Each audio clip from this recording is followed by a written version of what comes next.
contradictions. Why won't you let me out? I need a way to separate, but I promise you that I'll make sure you never forget me.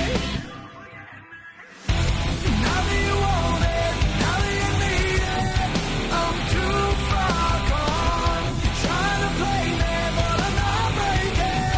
I'm telling you I'm bulletproof. Believe me, I'm bulletproof. You made me so bulletproof, and now I'm too far gone. You're addicted and so twisted that it's freaking me. Still as it's no surprise you can't do anything now. I need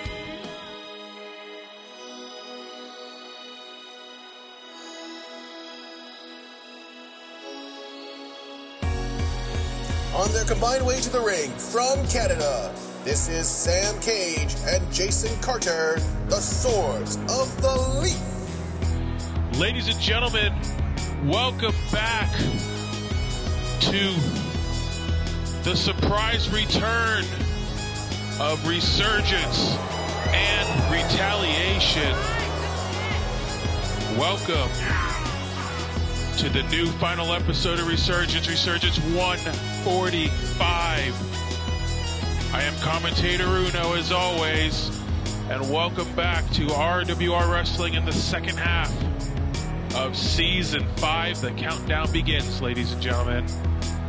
But we're going to open this one up with some tag team action as the associates of Mike Burke, the S-words of the Leaf, Jason Carter on the left, Sam Cage on the right, have certainly stuck their nose in Burke's business when it has come to their opponents here tonight. 500 years ago when I was born. Here we go.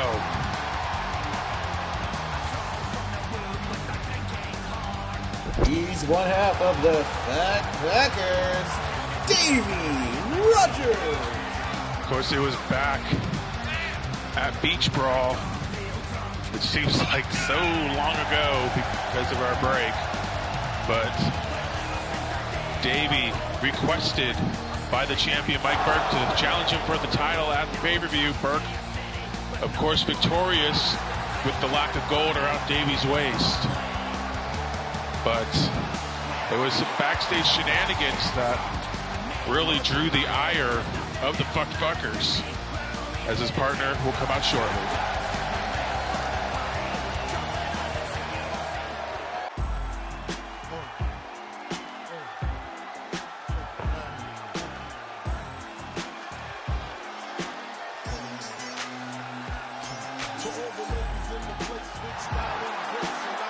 He's one half of the Fat Packers, Linton Miles.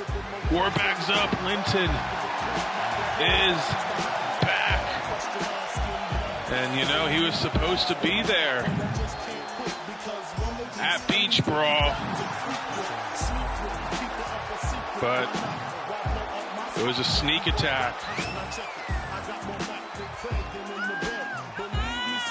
Excuse me, it's a sneak attack by the Swords of the Leaf, taking Linton out of the equation and really showing Burke's true colors. He said it was going to be a one-on-one match, no shenanigans, but the Swords of the Leaf took out Linton backstage and still showed up regardless at ringside. That son of a bitch.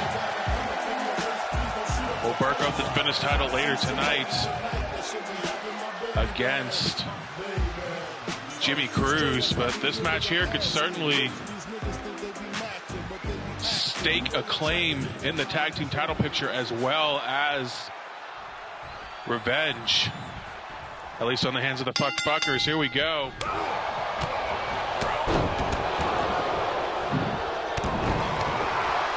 Of course, tag titles on the line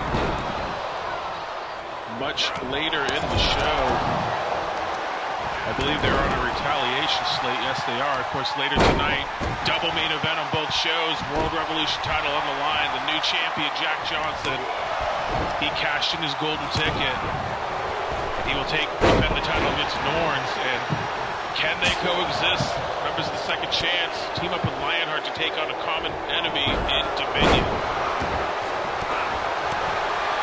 Number contendership for one of the women's titles. The Battle of Australia Supremacy. Madeline Ward, Olivia Taylor, Jennifer Jets. Triple threat elimination match. And one-on-one Kenji, putting his big boy pants on, going to take on the Pool Combat Club's Donovan Payne.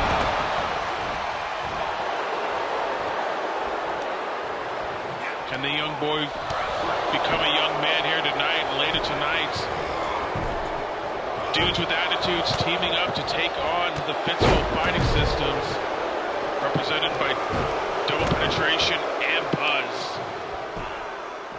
As off Davey flying. And of course, number contendership for the Revolution title. The former champ Josh Wolf takes on the Phoenix Cup winner Chris Jones. A rematch from Beach Brawl until Jack Johnson cashed in. Later tonight, it was a weird, dirty finish at Beach Brawl. It will be settled tonight. Matt Matthews versus Ace Violence. I'm being told that a saga between Showtime Brooks and Gil Thunderstrike, 4-part saga tonight as well. I have no idea what that is all about, folks. And as I mentioned before, Intercontinental title on the line, Burke, the champ, he's hopefully going to have the Swords of the Leaf in his corner, depending on what happens in this match. Of course, taking on Jimmy Cruz, former United States champion. And coming up next, TV title, one of the beachside Battle Royal winners, Titan, will take on the TV champion, Duke Dice.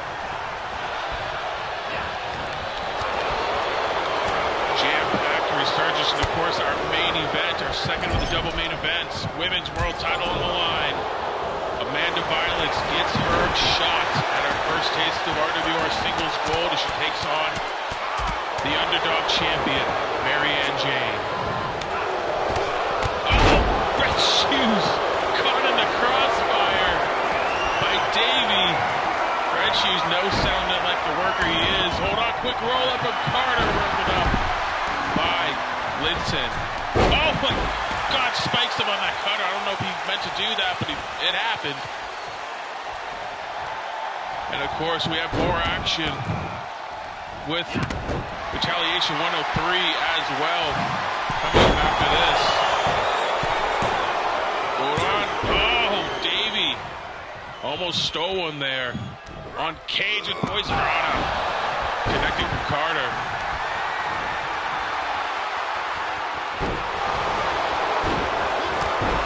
Looking for the present Palooza, couldn't get it in. The Buckbuckers trying to stem their revenge here tonight. Of course, really remains to be seen why Burke suddenly targeted Davey and called him out for Beach Brawl. I mean, he did have a little thing with him in the beginning of the year, but I thought we were past that. Not sure why he would specifically call Davey out, nonetheless. Linton in trouble in the corner. Carter in trouble in the other corner.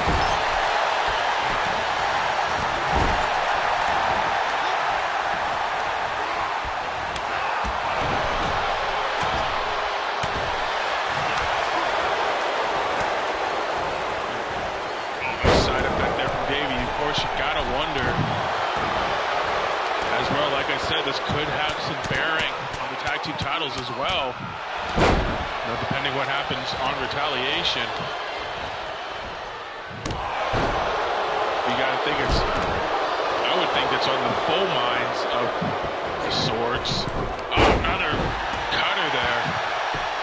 What a Cody cutter. Carter heading the top. Connects with the corkscrew. The red leaf, the cover two. No, Davey kicks out. Took a little too long on that one. As Linton thrown out of the ring, leaving Davey alone with Cage. Cage, nice capture suplex. As Carter on the outside looking for double damage points there. Oh, cutter. Cage's, no springboard though. Cover, Davey's arm clearly under the rope. Doesn't matter. Only a 2 count. I thought Red Shoes cleaned that up, but I guess it's been such a big layoff, I forgot. Oh, Davey, nice catch in the power slam. Nobody around. Dick Linton with the defense. No, only 2 counts. Davey can't believe it, but he's setting Cage up, looking for the most devastating hold in wrestling history. No, he goes for the package pile driver instead. Cover, no.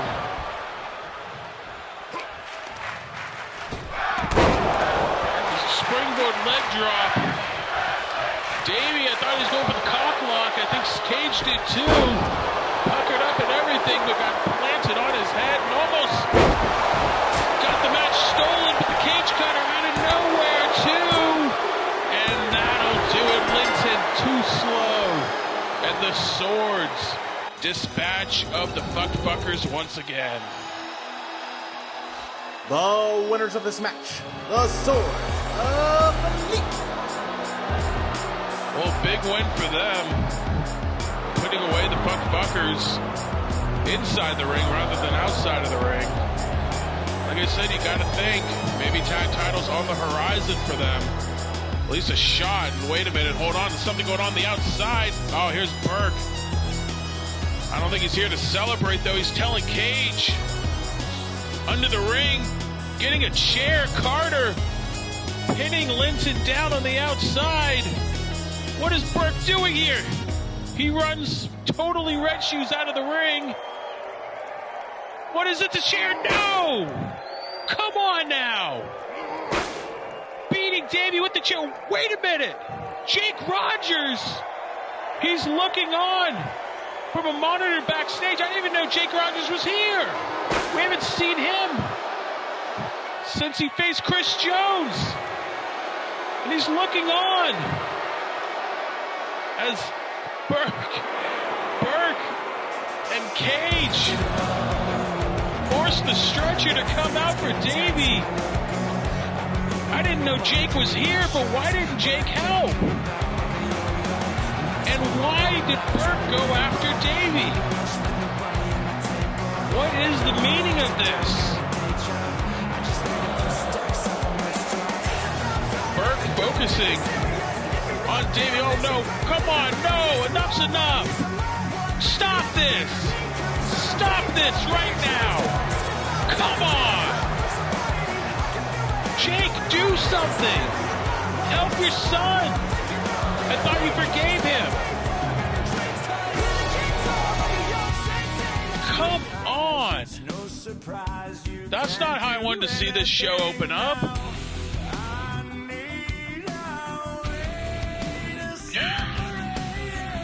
Well, shit, folks. That's a pretty bitter way to open the show. Thanks to Mike Burke and the Swords of the League. We got our first title match coming up next.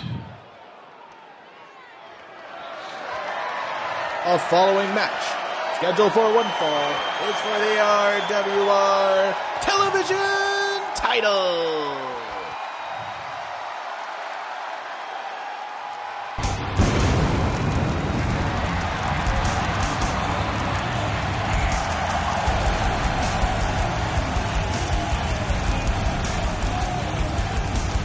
Here comes the big blue nasty bastard Titan.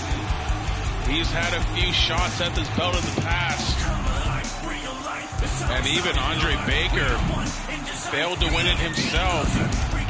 But Titan, the winner, one of the men's beachside battle royals at Beach Brawl, granting him the shot here tonight. Trying to finally capture his first taste of RWR gold. Can the big man get it done here tonight? This especially with help in his corner.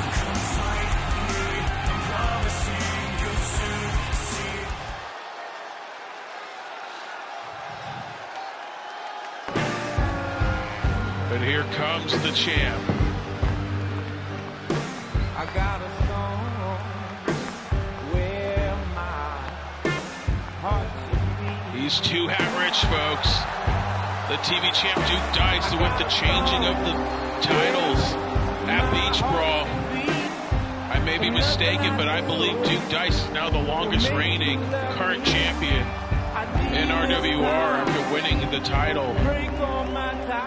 That sky's the limit from 15 Miser. There's certainly been a nice revival of Duke's career as the television champion.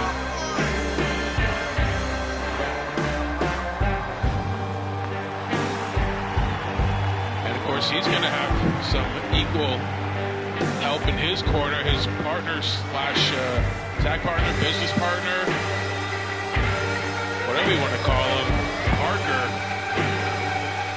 In his corner, the future man sure had a hand in making Duke Dice too hat rich, making it rain money here on Resurgence 145.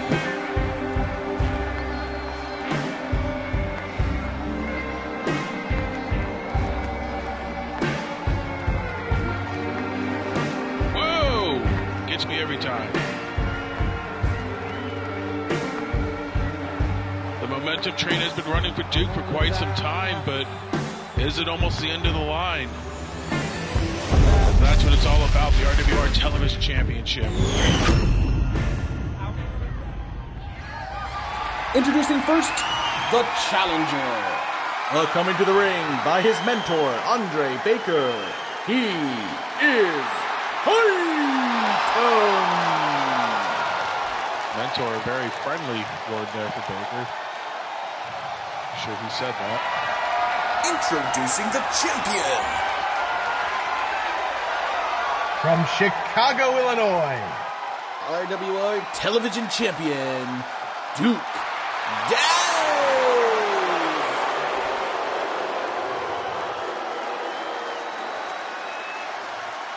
Duke hands over the belt to Red Shoes. I don't know if this is Duke's biggest challenge yet. I mean, I would say Vic T. Miser may be equal in size, but Titan may have a couple inches on him now that I think about it. So maybe Duke's biggest challenge yet is TV champ, a belt that Titan has certainly chased for almost the entirety of his RWR career at this point. Can he get the job done here tonight? Coming up next, we'll get part one of the Showtime Brooks Gil Thunderstrike saga. Vacation is a state of mind. And somebody unplugged Titan's controller. Yoo-hoo! Hey! Wake up, big man. Come on, mentor. Do something. Tell him to do something. Come on. You can do it. All right. He shook it off. All right. Plug back in, ready to go. All right. God, another choke bomb.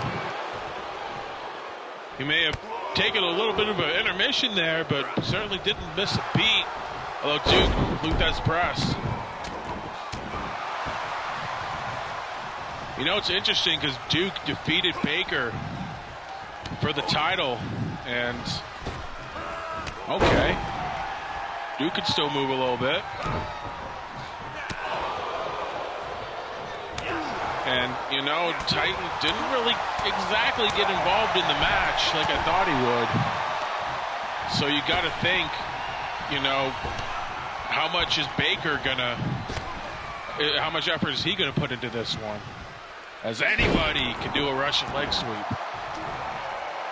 How much interference is he gonna provide in this one? Especially with Parker sitting there in Duke's corner. I mean, you've got to think Parker knows the outcome of this match, and it's really up to him to either let it happen or try to prevent it and butterfly affect the entire world. So, pretty hefty option there for Parker, who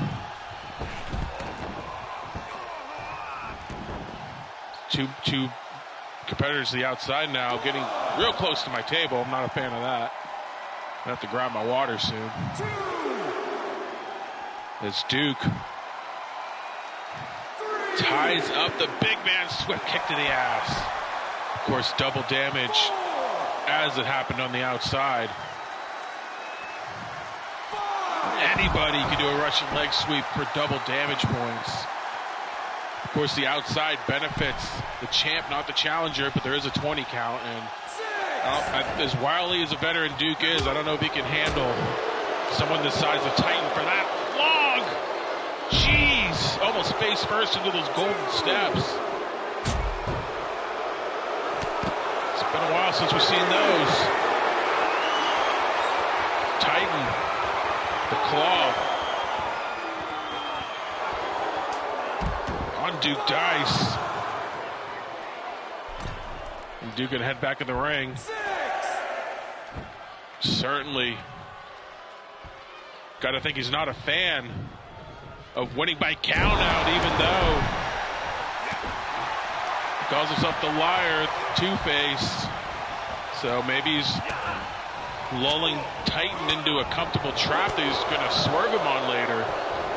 But the big man has some agility of his own. Duke, though, like I said, has the experience on his side. Grabbing the arms. Former Revolution champion in his own right. Is Duke Dice, and here comes Andre Baker getting involved. I knew it would be a matter of time. It's Titan trying to get back to the offensive, but Duke again slips through the chop block. Going up top at Baker's corner. I don't think that's a good idea. Baker going to let him fly as Duke flies down with a diving elbow drop to cover. Only 2 counts. You got to think how long before Parker needs to get involved in this matchup. Hold on. Oh, face plants again. Not so much to help Duke, but to just even the odds. As Titan dragging Duke's lifeless body. But Duke suckered him in again. The DDT center of the ring. Big man's reeling. Oh, but Titan. Oh my God, what a sledge, taking him down.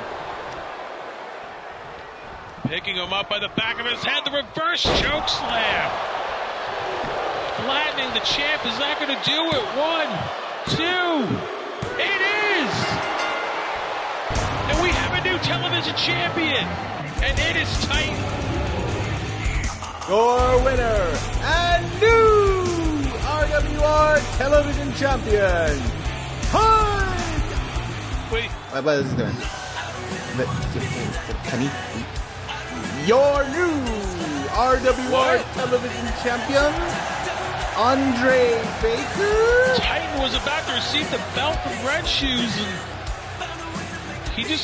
Baker slid in the ring and shoved Titan aside and grabbed the belt. He's celebrating like he's the champion.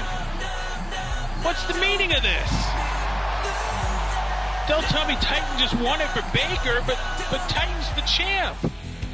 Baker, partner, mentor or not, has no right to celebrate with that title. Well, we're going to need some explanation for that, but coming up next, vacation is a state of mind.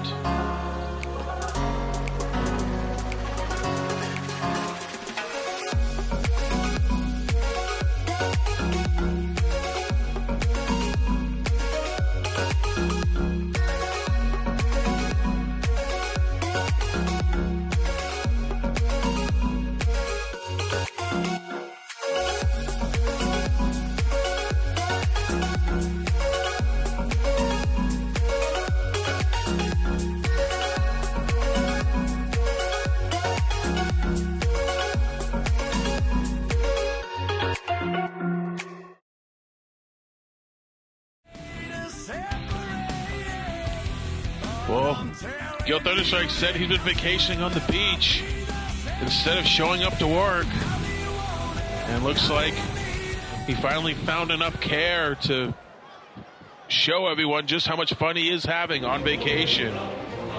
But coming up next is no vacation. I still can't believe Baker stole Titan's title and acted like he's the champ. Representing the second chance, this is the team of Casey Jones and Steve Wright. Titan just let it happen. Either way, members of the second chance, Stephen Wright, Casey Jones, left and right. Not so much good times in the second chance household. Josh Wolf dropping the title. Not to Chris Jones, who won the Phoenix Cup in Beach Brawl, but to Jack Johnson, who cashed in and finally extracted his revenge on Wolf on one of the biggest stages in the RWR, capturing the Revolution title right from under Wolf's nose. And in doing so, well, we know Torment and Second Chance have certainly been at odds. I mean, Wolf defended against Lionheart, and these two have faced Lionheart and Jack Johnson in the past. But now, both groups with a common enemy in Dominion, thanks to the Phoenix Cup win. And this, almost faction trio rivalry. Gonna have some strange bedfellows in this one to take on the trio of Dominion.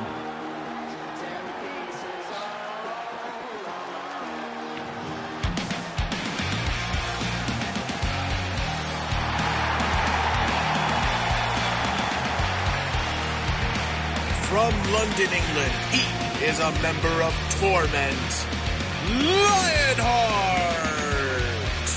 Definitely the most accomplished of the group. Former tag Intercontinental U.S. champion.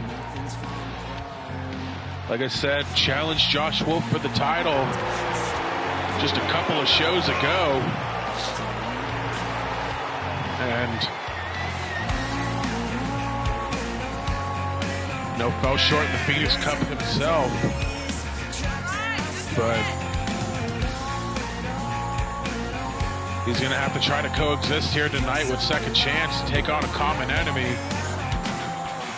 Even though it is Torment on top right now with Jack Johnson as Revolution champion. They got Wolf nipping on the heels. They got Jones nipping on the heels. And you got to think, as close as Lionheart was to the title, does he have the chance to stake his own name back into the picture against his stablemate, Jack Johnson? In the honor of Dominion, Brian Fuller, JT Hall, and Charlie Harris.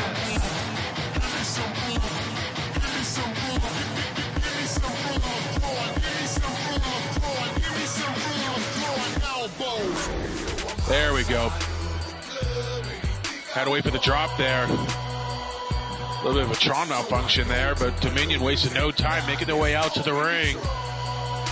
The former one-night stand of JT Hall and Charlie Harris and Brian Fuller in the ring. All recruited under the banner of Dominion and Chris Jones. And of course, Hikaru Hime. So we go, six-man tag. Reinhardt already taking it to Fuller early on. Beansalt connecting. Coming up next, the Battle of Australia will take place. Who will become the queen of Down Under? And I guess get a future title shot as well, but nonetheless.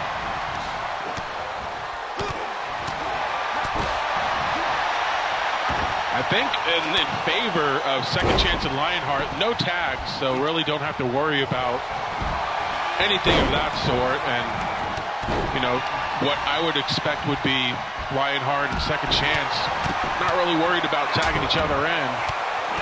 But, oh God, the Kobagoye from Lionheart wasting no time here. Trying to team up with Second Chance as little as possible.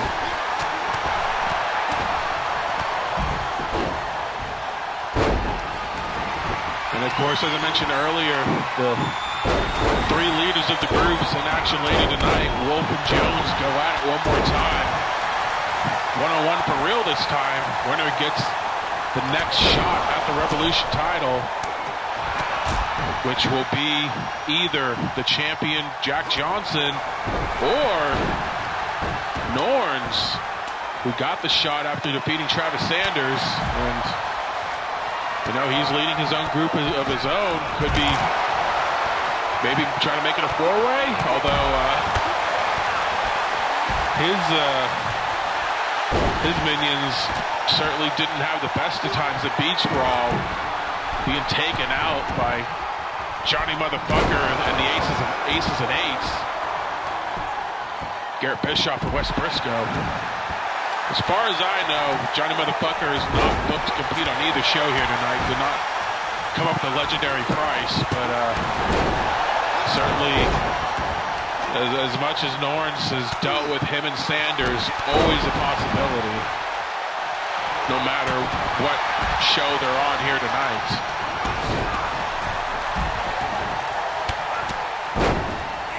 Hall taken to the outside by Wright.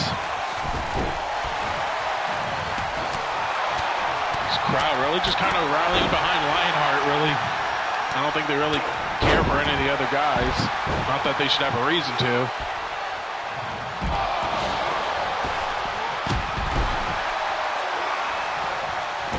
This Fuller thrown into my table. Hold on a second. Yeah, go that way. Go that way. All right, my guy. Guy Lionheart. Oh, someone got busted open. Going up belly to belly in the ring from Harris to Jones. Harris captures suplex. It's going to send Fuller and Lionheart inside of the ring. As Wright just taking it to JT Hall.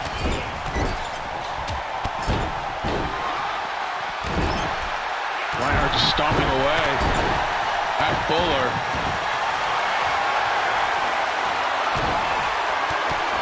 Only two in the ring. Fuller in a lot of trouble there.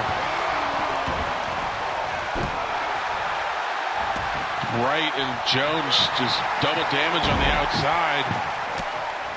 And all 6 men now on the outside of the ring. Anybody can do a Russian leg sweep. Or is that a British leg sweep? Might be. Oh, God, Jones.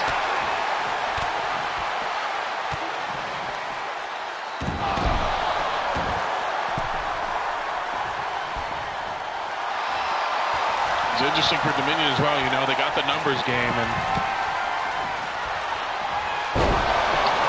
definitely have the cohesion, although driver from Casey Jones on Harris only got 2. Hall throwing himself in the ring, trying to break it up. Didn't really matter. As Hall gets kicked in the head. The cover, 2.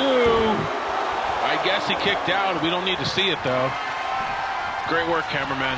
Great work, producers. Stellar stuff. There's a cover from Harris. No, Jones kicks out at 2.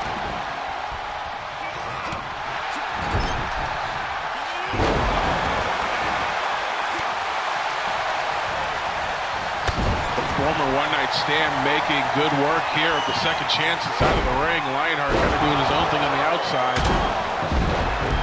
Big splash from Hall. Harris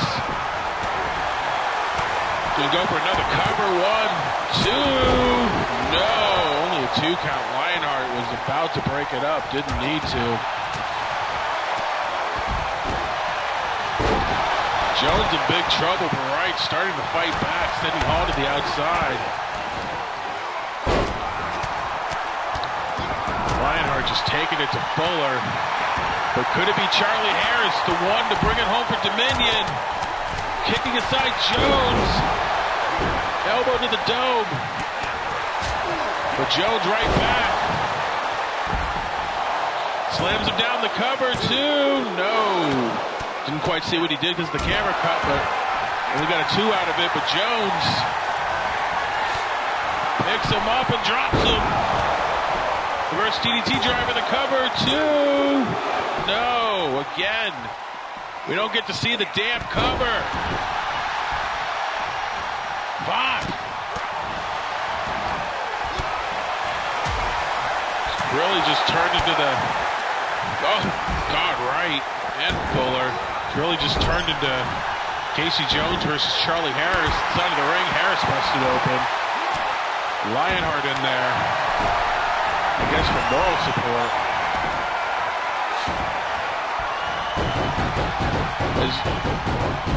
JT Hall tapping out on the outside. Doesn't count because it's on the outside, but Wright made him tap out. But Harris on the inside. Flipping. Suplex. The cover. 1, 2. He got him. They, in fact, could not coexist, and Dominion picks up the big win. The winners of the match, Ryan Fuller, JT Hall, and Charlie Harris. The cohesion worked, and really the isolation game as well. Charlie Harris got the job done for Dominion as the group picks up a much-needed win for them here tonight against Second Chance and Lionheart, mostly Casey Jones. But now coming up next, #1 contendership. And for the Queen of Australia, the 3 female Aussies on the RWR roster will square off.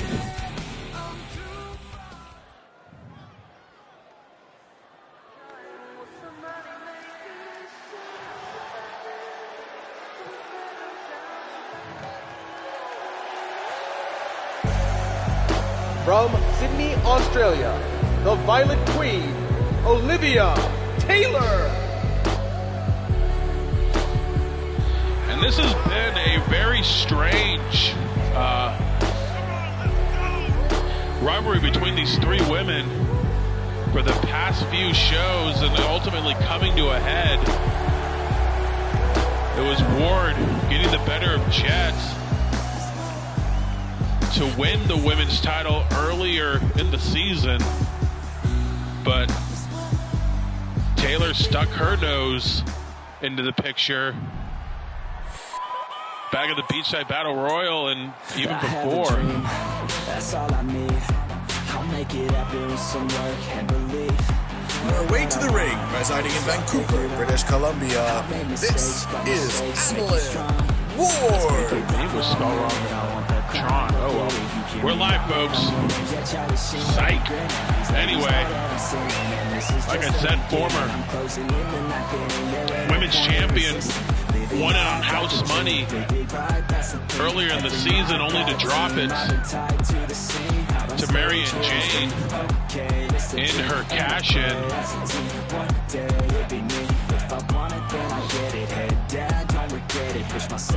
And ultimately losing her rematch as well. But kind of turned into a triangle. I mean, Ward defended her title against Olivia Taylor at Snow Brawl. I just remember that. And Ward has had her problems with Jet, and Taylor took out Jet at Beach Brawl before her triple threat match. The Ass Kicker, Jennifer Jet. And that really wasn't really explained too much, but you got to think just animosity building between the 3.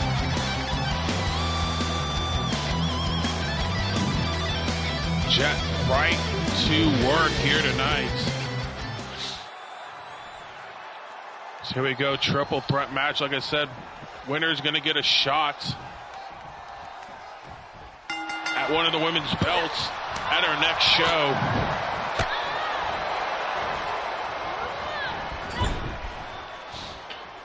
Oh, look at that coming up next, part one of Brooks and Thunderstrike. We'll find out what that's all about coming up next. And following Intercontinental title on the line, Mike Burke, I guess he'll have the swords in his corner, takes on Jimmy Cruz. Of course, this is elimination rules, so don't expect to see too many pinfall breakups here in this one or anything of the such.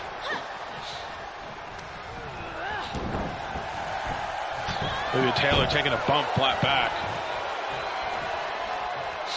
And it's kind of just going to let Ward and Jet do the work. Can't say I can argue with that strategy. Especially with Taylor kind of finally getting back into form herself. She missed a good chunk at the end of season 4 due to injury and tried to come back a little too early, and I think it cost her because put her right back on the shelf and has been slowly working her way back here in season 5. And you know, like I said, got a shot at the title. Didn't win, but certainly I believe it was the first match ever against Ward too, so certainly figured out what Ward was all about. And in doing so, you know, taking on both former Australians in this high-stakes match.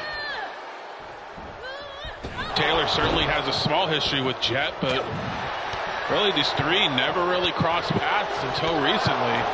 Never really had a reason to. Especially Taylor and Jet usually were on different shows. Ward didn't really climb up the ranks until recently. I mean, she did win the title before, but that was back when, you know, everyone was women's champ and nobody could defend it, including Olivia Taylor.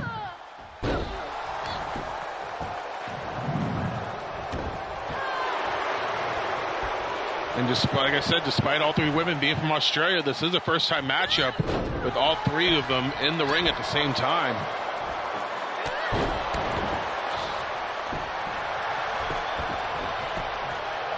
Quick cover for Taylor, only one count. Of course, all three women certainly have a very prominent male counterpart by their side and in their history in terms of training and, you know, partnership anyway, in terms of, you know, in the ring.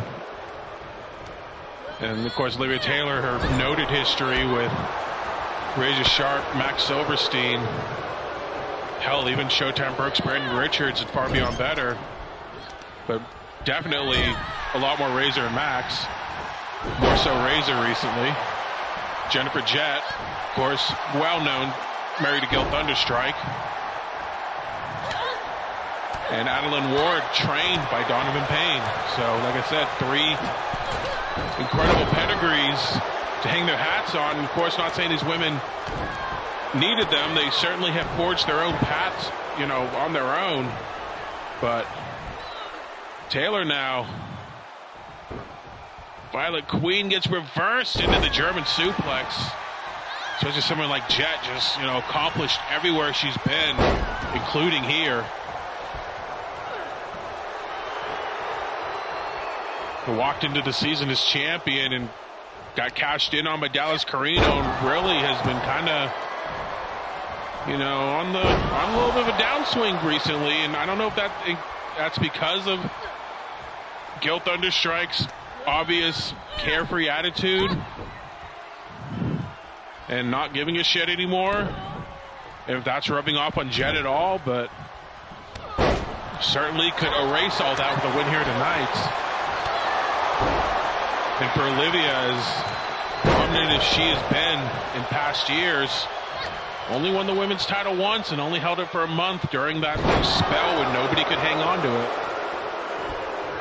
And Ward, like I said, two-time women's champ, held it the most recent of the three, only to get cashed in on at Snow Brawl after Ward defeated Olivia Taylor, ironically enough, by Marion James. So in an ultimate gambit, Ward fell short to Marion James. So hold on, Jet about to play some baseball. Oh my God! Bat to the head of Olivia Taylor, and Ward looking to clean up the scraps here. Setting Olivia up, picking her up, planting her at the shoulder breaker. Impressive strength from Ward. And now she's going to be looking for some plunder. Red Shoes is going to let it go. She's got a hockey stick. Now Taylor got the hockey stick. NHL season just started up. Baseball season just ended. Oh, Taylor trying to get some revenge, swing and a miss, strike one. And Jet now. Well, Ward looking to score a goal here.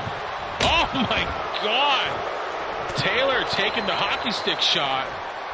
Seems to be taking the brunt end of these weapons. And like I said, she's just recovered from her injury. Nearly career-threatening, especially since she came back too early, but now finally healthy again. That long layoff between seasons 4 and 5 certainly helped her, but seems to be shaking him off. She hits the diving knee. No eliminations yet, and you got to think, whoever wins this match, you know, are they going to be going after the women's title or the women's revolution title? You got Amanda Violence and Marion Jane for the women's title in our main event here tonight, and of course the main event retaliation, Ellie Richardson taking on Amanda Spade. So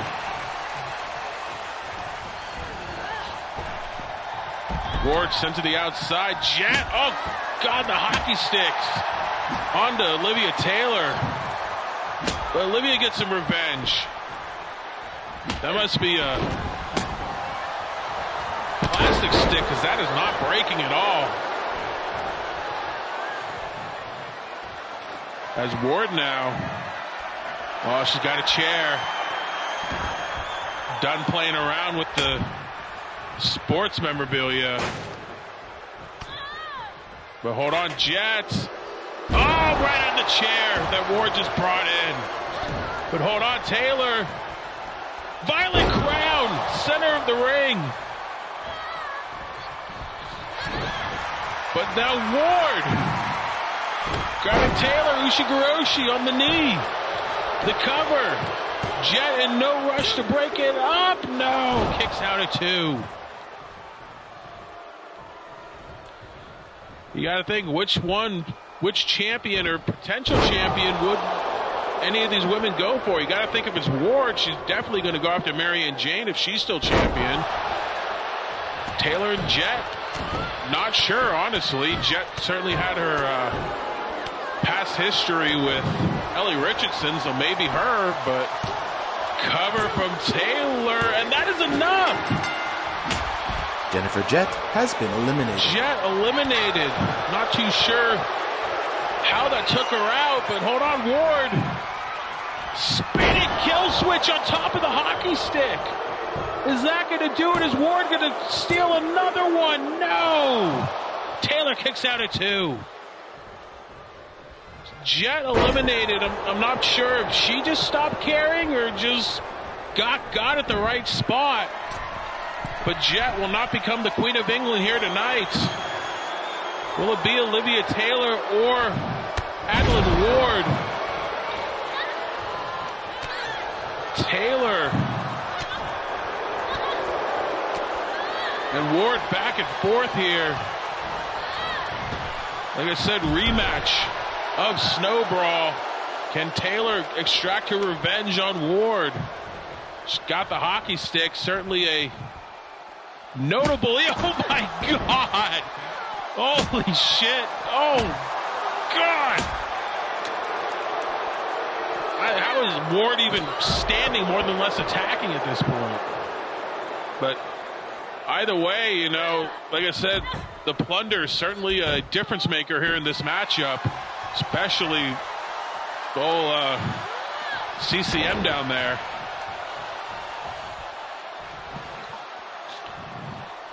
Pulled some shell bags or something, got a hell of a stick out of it.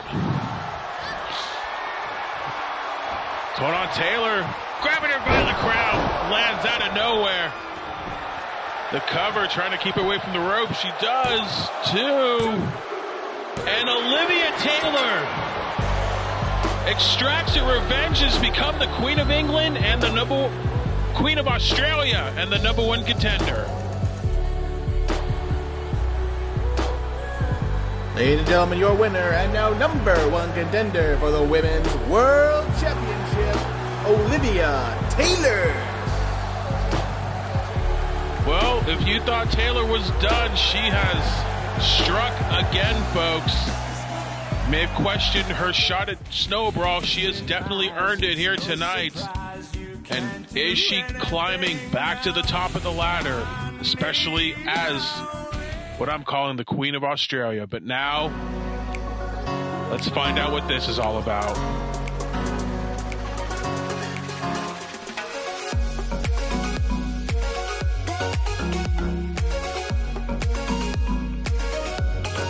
I tell you, they need to do something.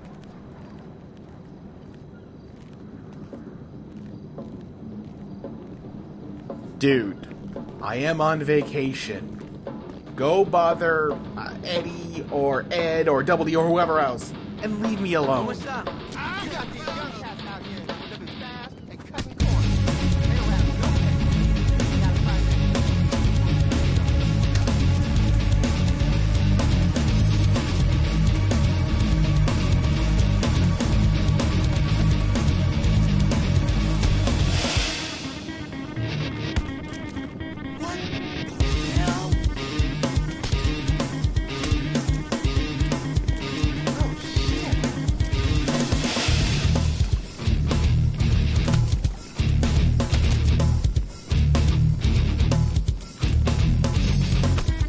Okay, nope, yeah, I'm out. Peace.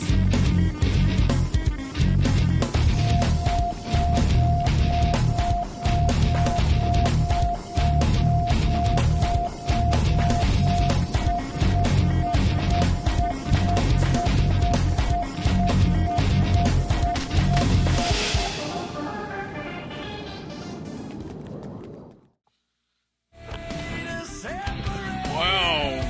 Gil Thunderstrike, I guess, was getting ready to fly to his next vacation destination. Picked off by Showtime Brooks, and the two had a bare-knuckle brawl on the runway. Ladies and gentlemen, this matchup is scheduled for one fall. It is for the RWR Intercontinental Championship. You know, for someone that doesn't care, he sure cares a lot about not caring. But we'll see the next part of their saga shortly.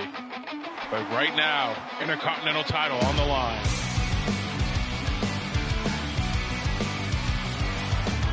Here comes the challenger channeling his inner Sick-Nick Mondo. It's Jimmy Cruz, former United States champion, ultimately on his own once again.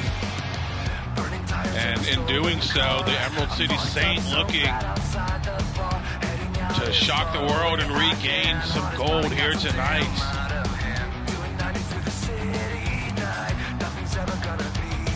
Answering the call.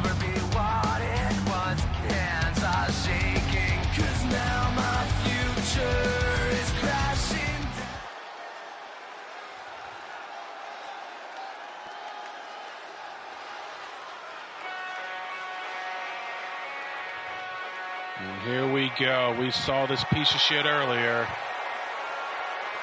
Taking out Davey Rogers. I'm surprised he's still coming out here one piece, since apparently Jake Rogers is backstage tonight. I'm surprised he didn't do anything to him still. And more surprisingly, he's coming out alone? I don't quite get this one at all, folks. I guess maybe the Fuckfuckers beat up the Swords more than they thought.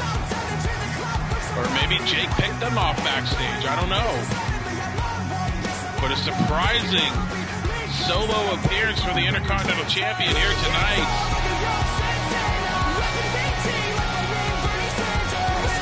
Making another title defense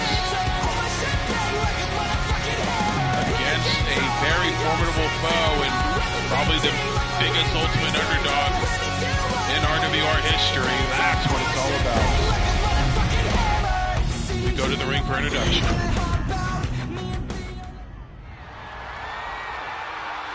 Introducing first, the Challenger. From the Emerald City, it's more than time, Jimmy Cruz. Oh God, I forgot he's gonna morb up, brother.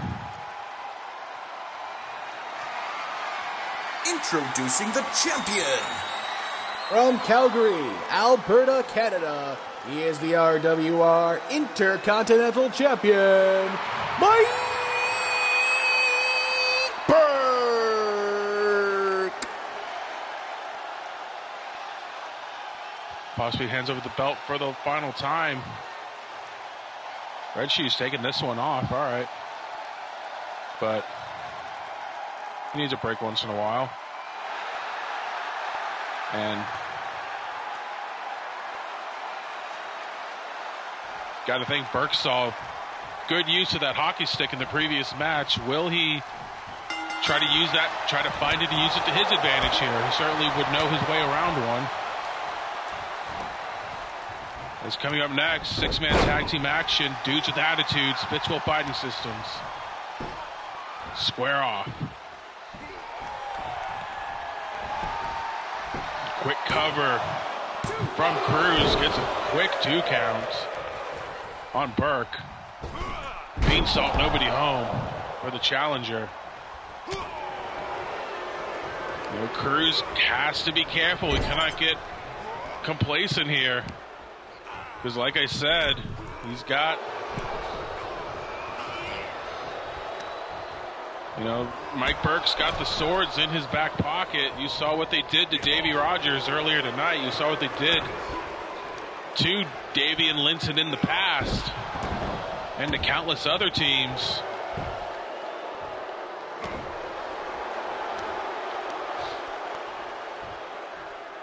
Burke certainly and not in a rush here. Only got a 0 count out of it. Maybe should be in a little more of a rush or concern. Cruz certainly not someone to take lightly, as many have done in the past. Like I said, former U.S. champion, RFTA finalist. Only really got derailed due to a arm injury from Corden Ganea.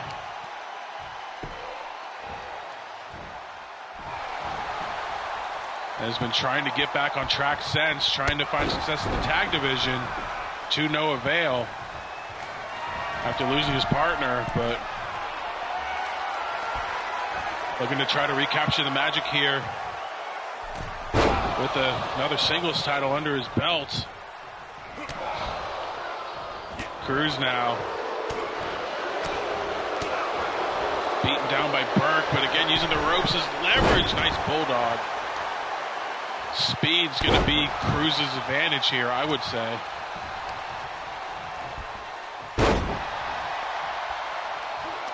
Especially if he morbs up later in the match. So what the hell is Burke going to do then? You have no choice but to call on the swords, whether they're able to or not, I would say. Cruz again, nice PK. Go Sounders. And now heading to the top. Coup de grace. Feet across the chest.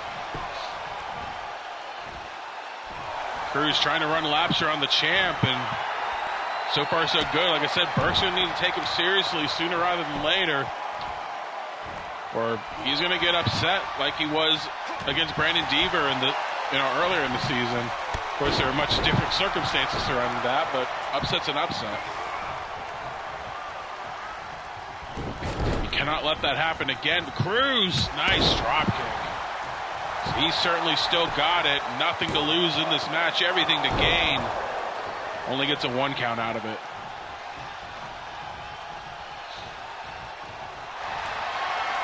Cruz almost shocked his way into the Phoenix Cup final back at Beach Brawl, only to be taken out, I believe, by Chris Jones in the final 2.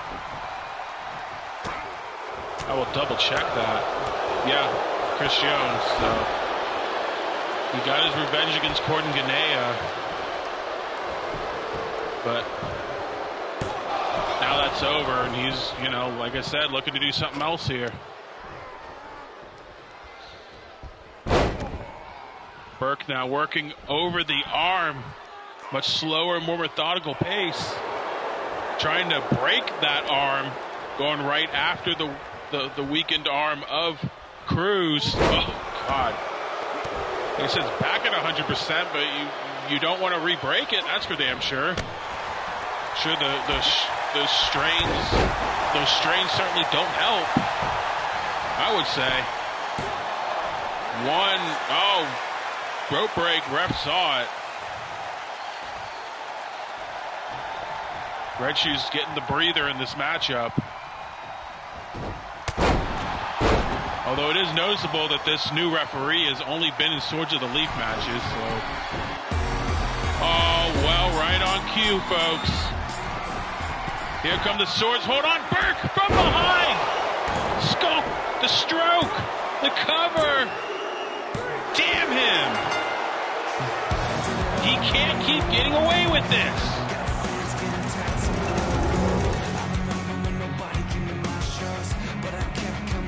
Oh, winner of the match, and still RWR Intercontinental Champion, Mike Burke. Damn him. They had a plan all along when the shit was getting real. The Swords of the Leaf came out with a distraction, and Burke got him from behind with a stroke. Damn it. And a hell of an effort for Cruz, too, but he got robbed here tonight, folks. Mike Burke retains the title, but come on. Getting pretty sick and tired of these Canadians, I gotta say. Especially those three. But coming up next, dudes with attitudes wanted to face any trio in the RWR. And they were quickly answered by Fitzwell Fighting Systems, who are always looking for a fight.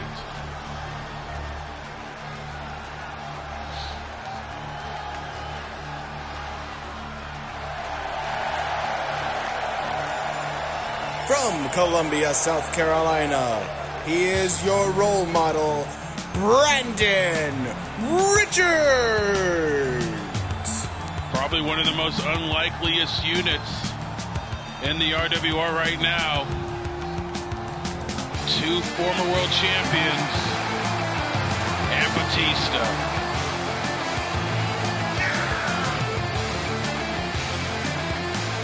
Especially Richards and Richardson started out as rivals, earned each other's respect, and became allies.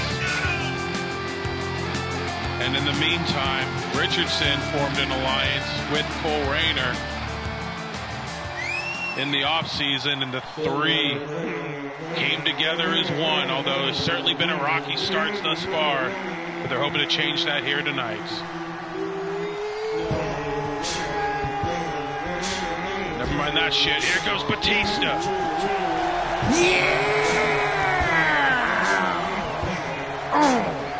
From Windsor, Ontario, Canada, this is Dave, Danny, the Animal, Richardson, Bautista!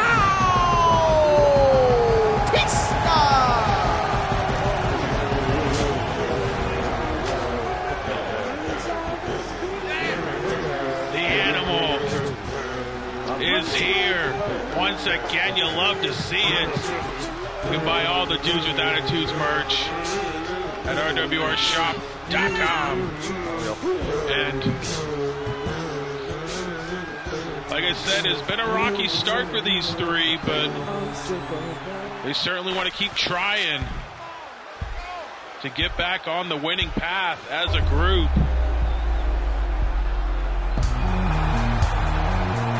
Making his way to the ring from Dallas, Texas, is the Undaunted. It's Cole Rayner. Old man Winter here, making it snow in the arena. But Cole exercises past demon DJ Kraft in the trilogy of Beach Brawl with an assist from Danny Richardson and his Sting attire. Richardson and Richards earned each other's respects, and Cole and Richards, partners by association. Dick T. Miser and Dick Fitzwell, double penetration. He wearing a training bra? What the? Anyway, Cole and Richards, certainly on the same page as well because of the associations. I'm sure if we see we've seen Cole Rayner in blue before. Maybe that came from Brandon Richards. I don't know. But they asked for any trio here tonight, and it got answered pretty quickly by the Fitzwell Fighting System. It's going to be represented by Double Penetration and the former tag champion, Buzz. From Dallas, Texas, this is Big Bad Buzz. They said former tag champ with DJ Kraft, Cardi, and Cola, but now that association on pause. Kraft heading back into singles action. I believe he is on retaliation. But Buzz got upset by Gary Richards at Beach Brawl for the U.S. title. The Giant Killer struck again. The guy thinks he's going to be trying to take his anger out here tonight, especially against Gary's brother, Brandon. Lapping the ring, daring anyone to touch him. Nobody did.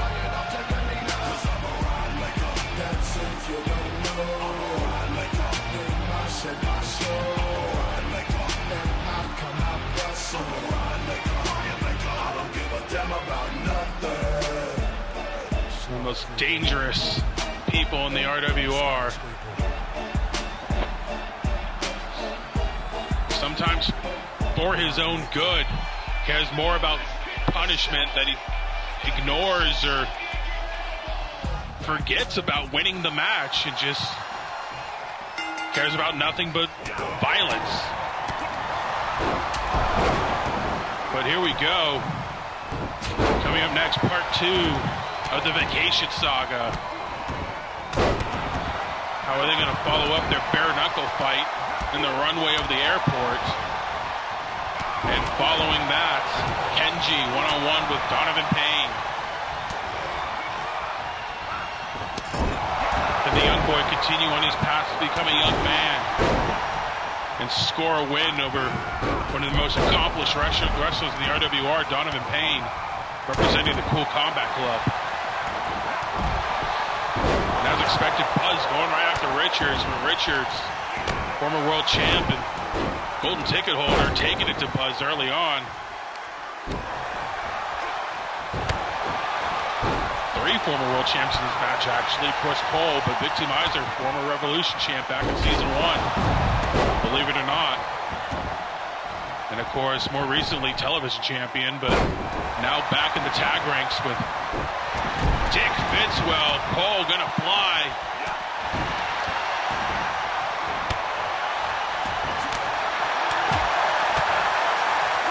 T. Miser as well has a, past history with Parker. Cole certainly has an association with him in the past. Already taking apart the Spanish announce table. Come on, Cole, is that necessary?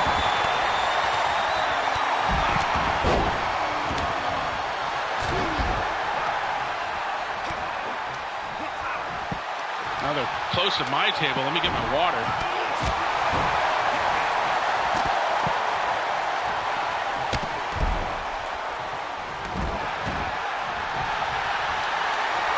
Richards inside the ring. Just using the ropes against Buzz. Dick Fitzwell took off his training bra and is going after Richardson. Cole trying to make the save after taking out Vic Miser, who, now he's getting up. I was going to say he may never get up ever again. Oh, Richards, Peon's kiss on Buzz, could steal this one early. Vic Miser slowly into the ring to break it up. Luckily for him, got the timing right on that one. Dick Fitzwell slapping away at Cole Rayner.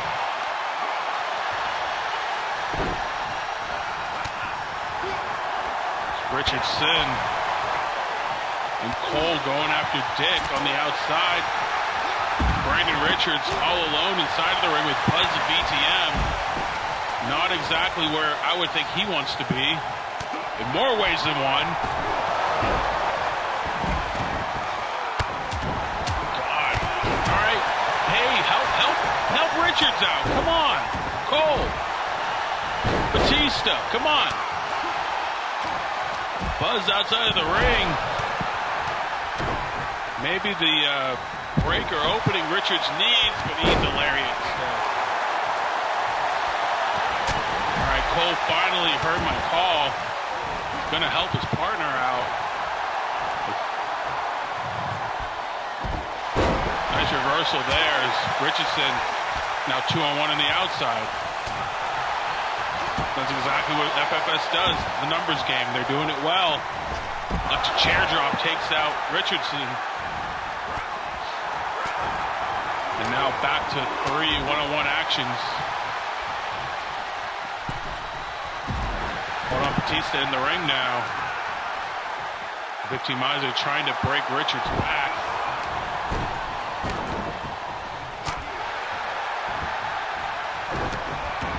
Dudes with attitude, like I said, they wanted to get back on the same page, pick up a win as a unit, and they're really doing anything but at this point. It's kind of odd. Not really working as a unit, I would say. Was FFS certainly the more experienced unit out of anyone in the company.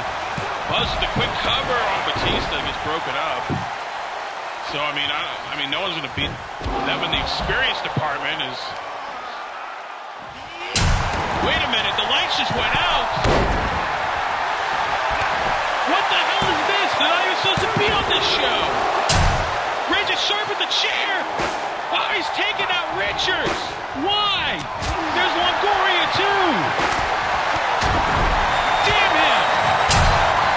Lights out again. He beat Richards so hard. And he changed his gear. Vinci Miser tore the islands.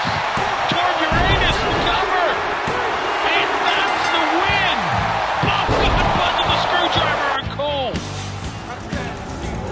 What the hell did guys being dudes? Ladies and gentlemen, your winner to the match, Vic Miser, Dick Fitzwell, and Big Bad Buzz Fitzwell Fighting Systems.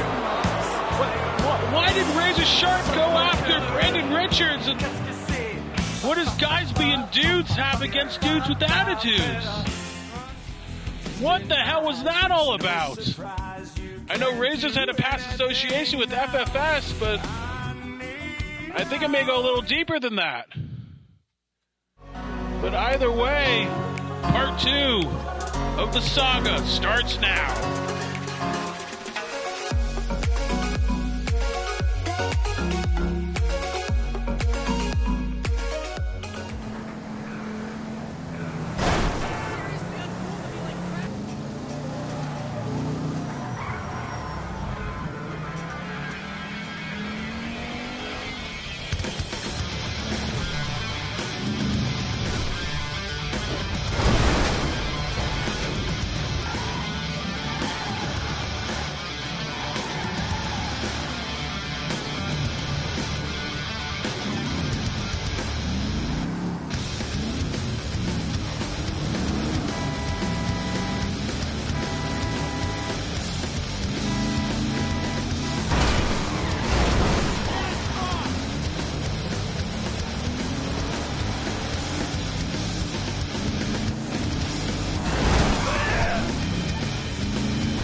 got a high-speed chase between Gill and Brooks going from the airport through the city.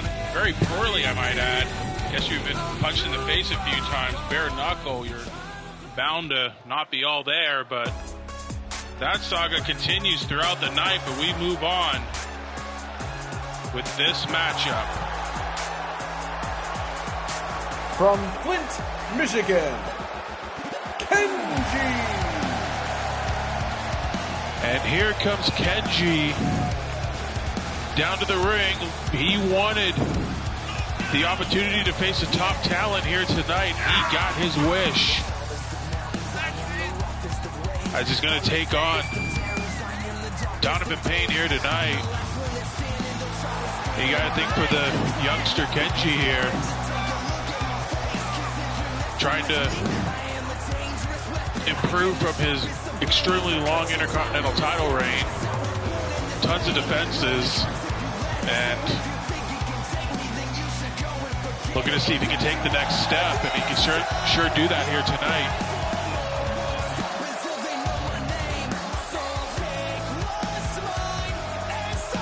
Especially after what he went through with Jarek Vanders, trying to defend Mark Starr's honor, but then kind of gave up on it as Martin did kind of get involved in the match, and Kenji wasn't a huge fan of that. Representing the Cool Combat Club. From Vancouver, British Columbia, in Canada, Donovan Payne. And he takes on someone that sure has a history with Jarek Vanders. And for Donovan, you got to think he accepted the challenge, obviously, because he's out here. But, is he going to take Kenji lightly here tonight? Does he think he's just going to be another day at the office? Or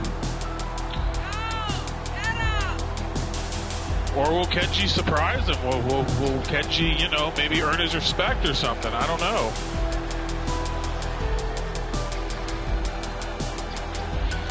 And it's sure been a mixed bag for Cool Combat Club. I mean, Eddie Cool, Donovan Payne failed in their attempts at World Title Gold. Max Silverstein successful, as you'll see on the next show, but not really about that. It's about well, I mean, if may have just had our answer right there. Donovan Payne lounging on the top rope. Don't think he's taking this one too seriously. I think he thinks this one's going to be a breeze. Kenji, everything to gain, and I would say a lot to lose as well, because a loss here, I mean, doubling up with consecutive losses against Jarek Vanders after shocking him, putting him on the snide there. Nice split style arm drag from the top rope, and really any kind of hope of trying to climb up to potential world title contention for Kenji. I mean, if you remember, he had the opportunity and sky's the limit, climbed the ladder match for the title shot against his former stablemate Damian Longoria, came up just short, but I think in doing so earned some valuable experience on what it takes to not only get to the dance but win the dance. And he knows he's got to test himself against top talent here.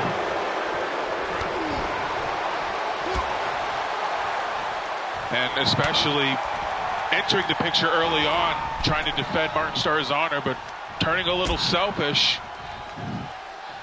in doing so. I mean, Kenji certainly has his own,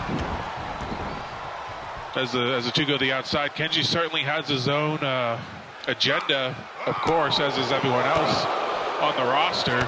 But, it's an interesting past few shows for him. I mean, went from honoring Martin Starr after Jarek tried to screw him over to, giving up on Martin himself after losing the Hell in the Cell match at Beach Brawl to Jarek Vanders. And one quick cover from Kenji. 2 count. And no, I think he's just. What did he use the Martin Starr thing as a? Hold on, big frog splash in the cover. 1, 2, no. I mean, did he use the whole Martin Starr saga as an excuse to, I guess, test his own waters against Jarek Vanders? And 1 out of 3 is pretty good for baseball, but in wrestling, you kind of want to be over that 50% mark. He couldn't do that. Now I think Donovan Payne's starting to wake up here. Former World and Revolution champion. Stomping away using that CCC violent training on Kenji. I mean, Kenji no slouch. I mean, he's got that Kimiko Gu training under his belt as well, but you know, it's about experience. You got to think. Oh, Donna a little nonchalantly off the top rope. Kenji able to move out of the way. Nice standing slice spread with the cover. Can he steal this 1, 2? Ooh, close 2 count there. As Kenji flies back to the top, beansault from the top. Like I said, crowd really into this one. They want him to fight forever. I don't. I mean, it's a good match, but I want to go home at some point. But Kenji looking for that suplex, doesn't get it into the German. And like I said, we saw at the beginning of the match, Donovan Payne just sitting on the top rope, not really taking this one seriously. Thinking it's going to be a quick trip to the pay window, but Kenji, nice spinning cutter. Catching Donovan Payne off guard again, the cover, 2. Ooh. Very close there at the 2 count. Now the unnecessary handstand from the ropes may have just cost the young guy. There's the experience. Donovan Payne, go to hell. Cover, 2, no. He will not go just yet. The resiliency of Kenji kicking out at 2.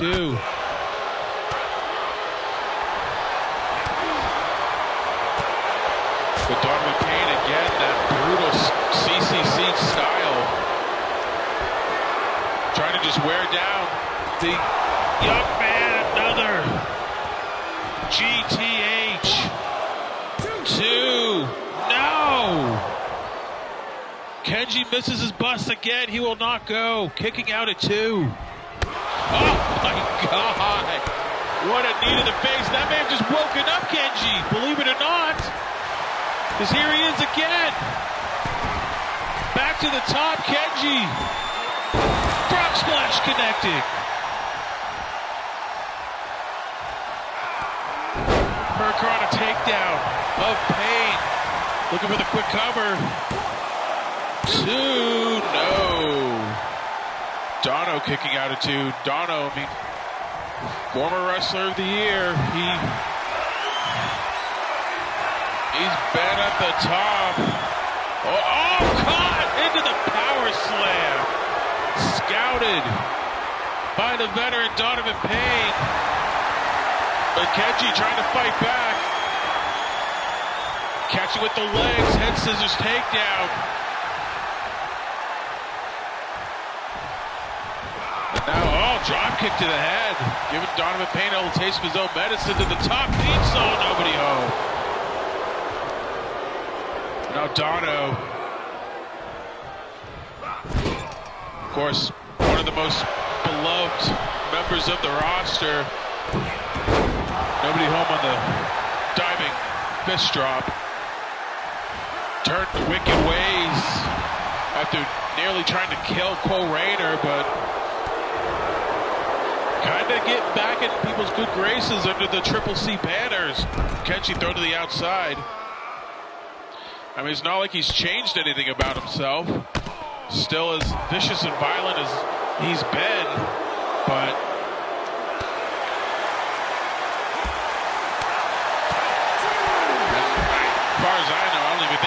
never atoned or said sorry for what he did to Cole Rayner, but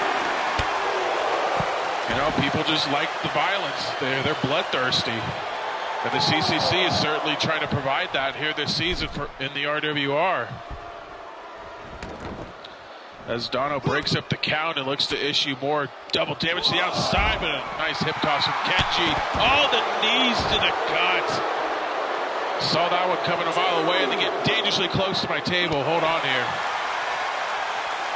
May have to step away. No.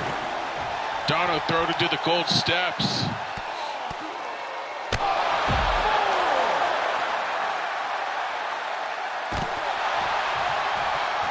Kenji pounding away, no, reversed. This is trying to give Dono a taste of his own medicine on the outside, but Dono just one step ahead in his domain. Taunting the young man, oh, trying to get him up to the shoulders. Maybe trying to just make him go to sleep, but no. Now Kenji riling himself up, trying to get the crowd into it. Standing slice Brand again. Grabbing the legs. Two. He got him. Kenji. The massive win, the massive upset in some books. Picks up the win. Winner of the match is Kenji. Went toe-to-toe with Donovan Payne and was able to pick up a much-needed win for him. Nice rebound for Dono. I mean, like I said, didn't take it seriously at first, but kind of seemed to get back into it. But it was Kenji beating Dono at his own game. Now coming up next, Falls Count Anywhere. These guys had a weird finish at Beach Brawl. We're going to settle it here tonight.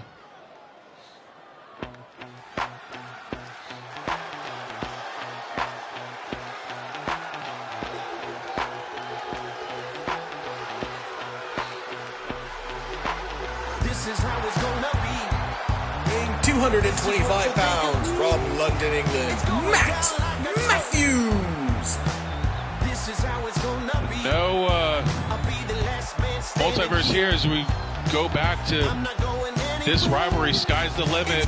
Matthews ran into the alternate universe Ace Violence in a losing effort in a four-way elimination match. Then at Ultimate Gambit, it was Ultimate Universe, Gary Richards picking up the win over Matt Matthews and Ace Violence. And then Beach Brawl, the three stages of the multiverse, cage match, casket match,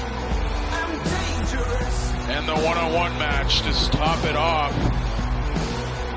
And of course you see Ace Violence making Matt tap in the ring, but what didn't see was Matt Matthews making Ace Violence tap out outside of the ring, which drew the ire of Matthews, claiming he beat Ace, even if it was on the outside.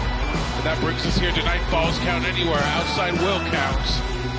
And we will find the ultimate winner. Call this one the tiebreaker, folks. And because the controversy happened in this multiverse, it'll happen in this multiverse. So no shenanigans, no... Coming down the aisle, no hair for Ace, and hair for Matthews. bogus man, Ace Violence. And it's kind of ironic, Matthews trying to get his revenge on the alternate universe Ace Violence. And honestly, never was able to. Lost in the four-way and then lost in the cage match in that multiverse. It was in the second multiverse, the casket match. You saw Matthews tap out to that multiverse is Gary Richards, but Matthews got the win in that casket match, leading to the one-on-one. But of course, Ace, he won at Beach Brawl, but he's got to do it one more time here tonight. Falls Count Anywhere. The outside's not going to save him, so if he taps out on the outside like he did at Beach Brawl, it'll be Matthews. the winner. Here we go. And with Balls Count Anywhere, of course, brings the no DQ stipulation. We'll see what heights these guys go to pick up the win. You know, someone like Ace Violence will certainly relish in that fact if he gets the opportunity. As you saw earlier, coming up next, part 3 of the Vacation Saga. And following that, number 1 contendership for the Revolution title, the former champion Josh Wolf, Phoenix Cup winner Chris Jones. No Jack Johnson involved. We'll find out who the better man is and who will be getting the next title shot, whether against current champion Jack Johnson or his challenger later tonight, Norns. Nice German from Violence. And of course, in our main event, Marianne Jane defends the women's world title against Amanda Violence. Certainly a match that Ace will be watching, but looking to see his wife win her first piece of actual RWR gold here tonight. Of course, she was one half of the unofficial women's tag team titles. Those have since been retired thanks to Torvey, but either way, back and forth between these two thus far. No one really going to the outside. No real reason to at this early stage. But you got to think, you know, Ace certainly a good wrestler in his own right, but he's not going to out-wrestle and out-skill someone like Matt Matthews. So he's got to get out of Triple M's domain as quick as possible and try to turn the tide in his favor.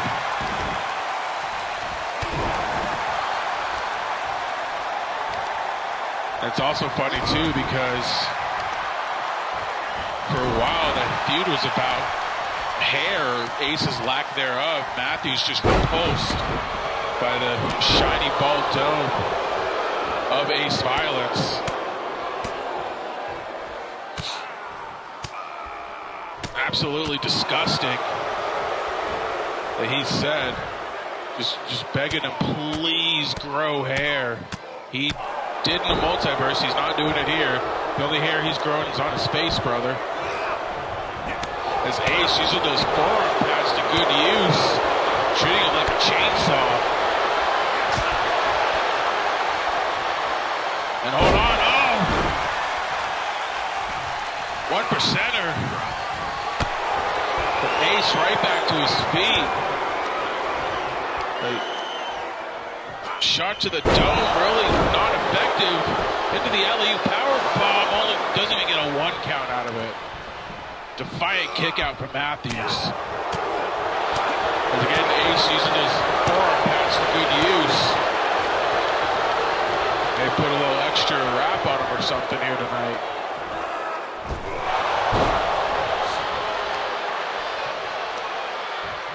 So like I said, not the most skillful wrestler, but certainly one of the most punishing. It's in the name, Ace Violence. He's the ace of violence.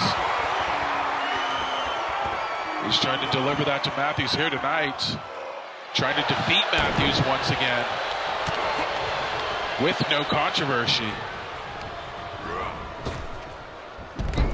Especially in this multiverse. And here we go to the outside. Really close to my table. Not a fan of that. Oh, Matthews in the armbar. Looking to end it. Much like he did at Beach Brawl. But no, Ace fighting out of it. Of course, you see Red Shoes. He's out there to make the counts. Anywhere within the city limits. Oh, off the apron, the cover. 1, 2, no. Got to remember the double damage on the outside too. Certainly not what you want to experience with the Dragon Screw from Violence. Brings him back on top. And interestingly enough, sitting Matthews back in the ring, maybe just kind of looking for a reset here. Didn't quite get what he was looking for. Oh, okay, I see. Yep, it was a reset. Ace sending Matthews out his own way. And now gonna try to work his own environment, but sends Matthews back in the ring. Maybe he's going to try to throw him out again. Not too sure. I mean, he was pretty effective the first time. Yeah, sends him out to the other side of the ring. This is where Matthews made Ace tap out a beach brawl right in the middle of the sand. No sand here tonight, just black padding. Matthews doesn't want any part of it. He goes back in the ring. Again, he wants it on his terms on the outside. But he's going to try to make it where he doesn't have to go on the outside. Looking for the power bomb, but Ace fighting out of it. It's the Bulldog. Surprised no plunder's been used in this match this far, but oh, hold on. Bulldog choke from Ace. And Matthews tapped out. He caught Matthews off guard. He made him tap out just like that. Ace Violence gets the emphatic victory over Matt Matthews. The winner of the match, Ace Violence. It was inside of the ring like beach brawl, but this time, no question about it, no controversy. Ace, in this multiverse and other multiverses, the better man over Marvelous Matt Matthews. And what a big win over the former Revolution champion and United States champion as well for Ace. Is this his time? We'll see in the future, but now back to the Vacation Saga with part 3.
Is that LeBron James?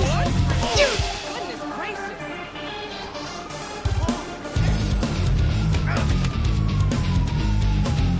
What's your fucking problem? Ah, yeah, jet skis. Sweet.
I gotta say, Gil really likes the color orange.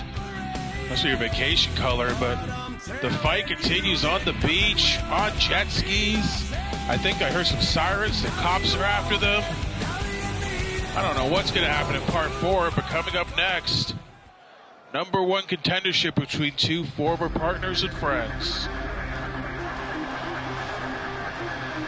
What we were supposed to see at Beach Brawl.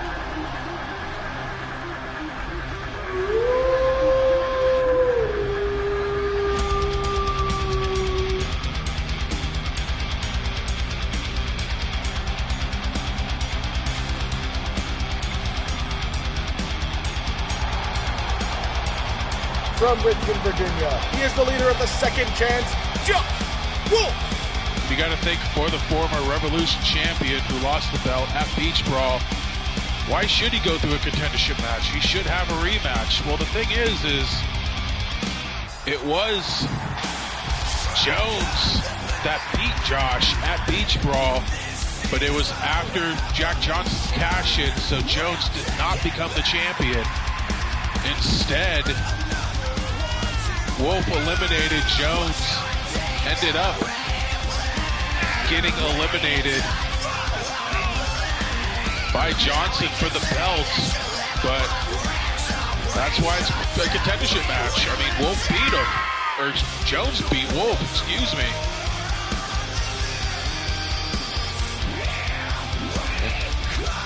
You know, Jones won the Phoenix Cup. You think he would have a stake, but instead, we're going to settle it with a contendership match here tonight.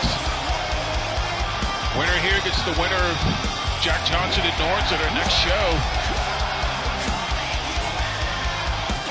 And much like I said at Beach Brawl, these two knew each other like the back of their hands. Former tag team champions of Bad Moon Rising have been affiliated with each other for, majority of their careers. Not until recently, Wolf kind of doing his own thing, and Jones breaking off for Dominion as well. Perhaps an echo of what Wolf did. He is the King of Dominion, the final boss, Chris Jones.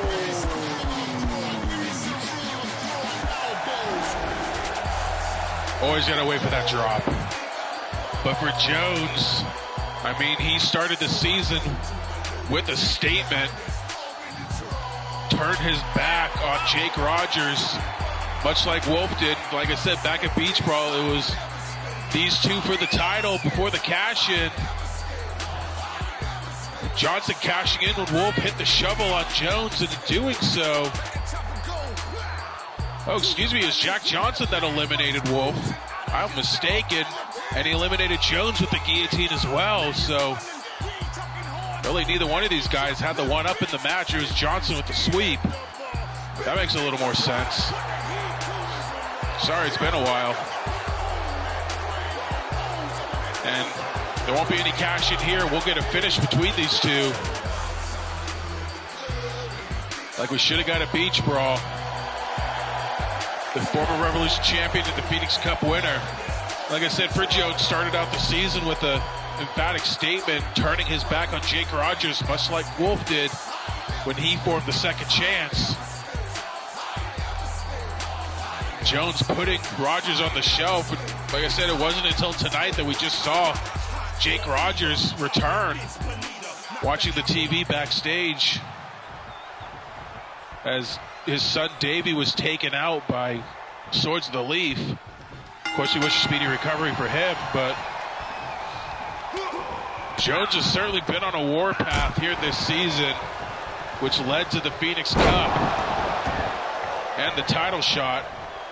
So we're going to get part 4 of the saga coming up next, the finale, I'm being told. And following that, the World Revolution title. We'll see who faces the winner of this match at our next show. Name to be determined. These two know each other so damn well. See? They know what they're going to do to each other. But I think the only thing they don't know is what they've done in the past year or so of their careers. Wolf forming the Second Chance, and Jones breaking off, forming Dominion. A little more recent, but really the only times these two haven't been associated, affiliated with each other, or tied to the hip, teaming, or any of the sort.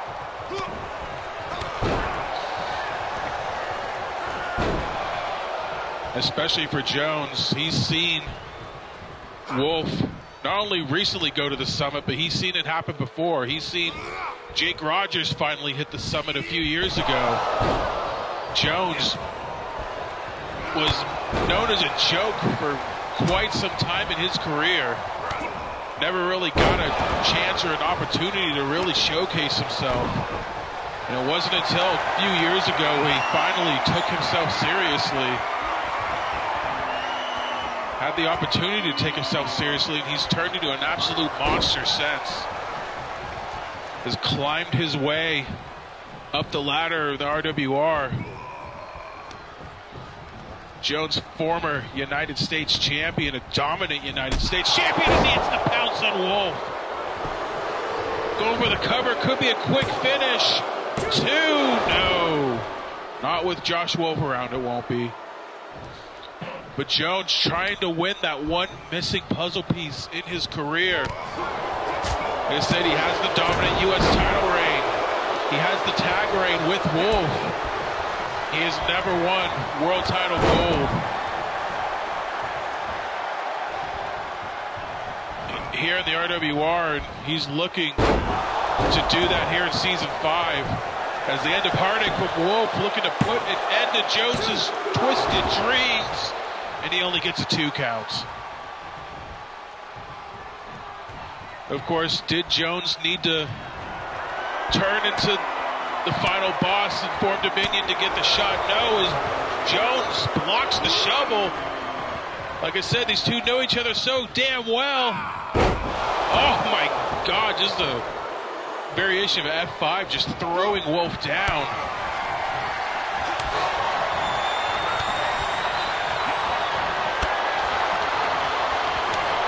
Jones with a key block on the shovel, now just back and forth between the two. Jones off the ropes, big boot lands. Into the big boy senton, using every ounce of his body weight to his advantage. And now Jones, that punishing offense he's developed over the last few years. The claw trying to squish Josh's head like a grape. But no. Wolf fighting back. Trying to hit that shovel and go home. He knows what Jones is capable of. He does not want to be another victim, another notch on his belt. Jones is growing belt. I mean, look at the size of him. He's got a big belt, and he's got a lot of notches on it already in a short amount of time.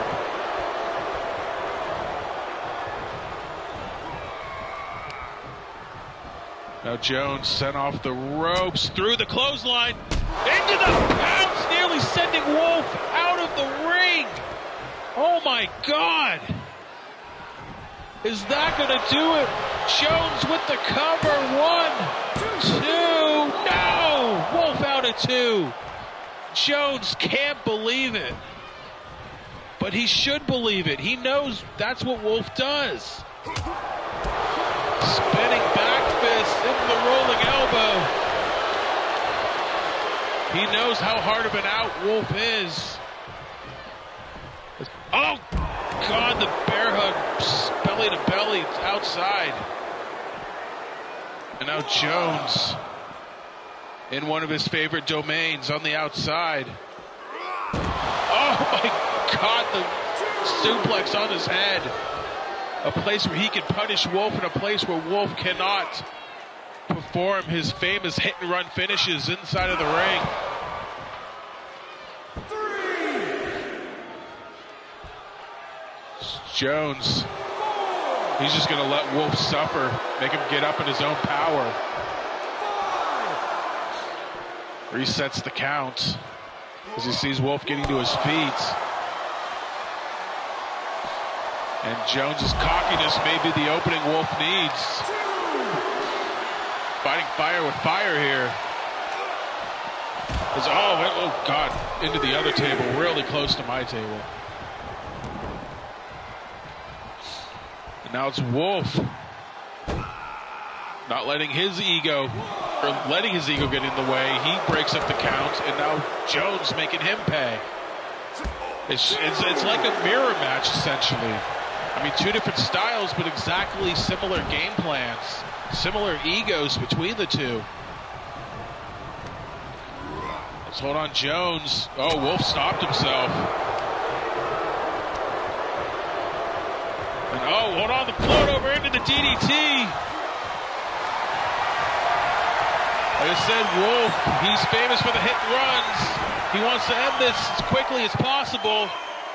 Not trying to work by the hour, has the standing cloverleaf on Jones, trying to twist his large frame into an uncomfortable position. Doesn't get the tap, but may have weakened him enough, looking for the shovel. Picks him up, plants him, shovel from Wolf. And no, Jones, with his free arm, able to grab the ropes. Impressive ring awareness from the big man. Saving Jones's dreams here. And now Jones with the big slam there, the cover. Oh, Wolf out at one. But he may be paying for that. Jones, KTFO. But Wolf, his free leg clipped the ropes. But Jones knocked out KTFO, gets him in the center of the ring, making it count this time. The cover, 2, and Chris Jones is your #1 contender for the Revolution title. What a fight! The winner of the match, Chris. Like I said, it was a mirror match between the two, just power versus technical and brains, but Jones just had one more in the tank. Both men saved by a rope break, but Jones just had one more in the chamber and is the #1 contender.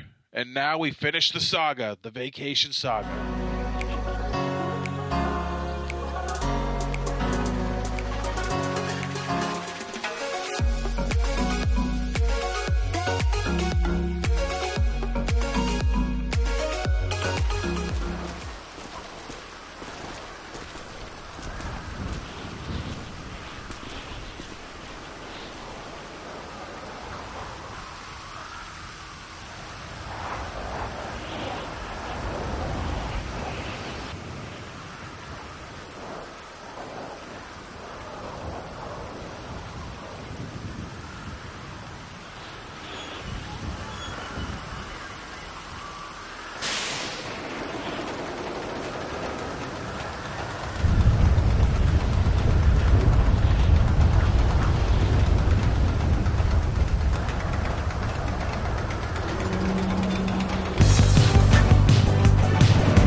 Run, run, run, running away from my problems.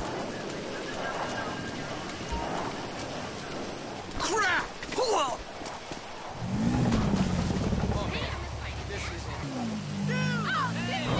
Whoa!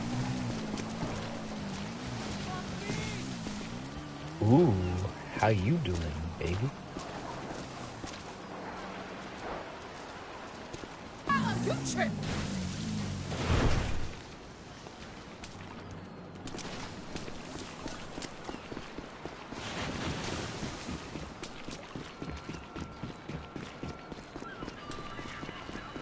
Hey, careful, moron! I'm tired of you running. This ends now.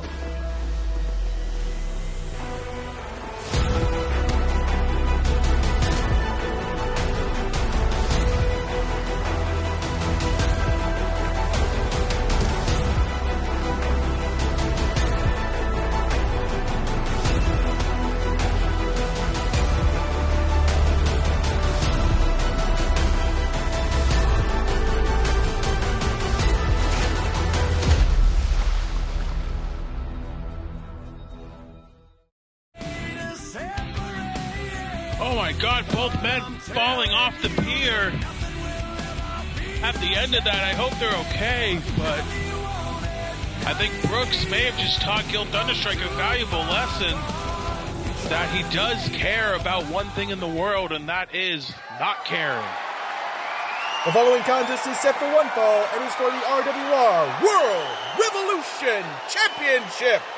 Cruel twist placed upon Gil Thunderstrike. We'll see where that leads him in the future, that he does care about one thing in life. But now we shift focus to the Revolution title. We saw Chris Jones win number one contendership. Who will he face at our next show? And good Lord Almighty, God bless us all if Norns wins this one here tonight. And we see Jones and Norns face off. The ultimate meat match.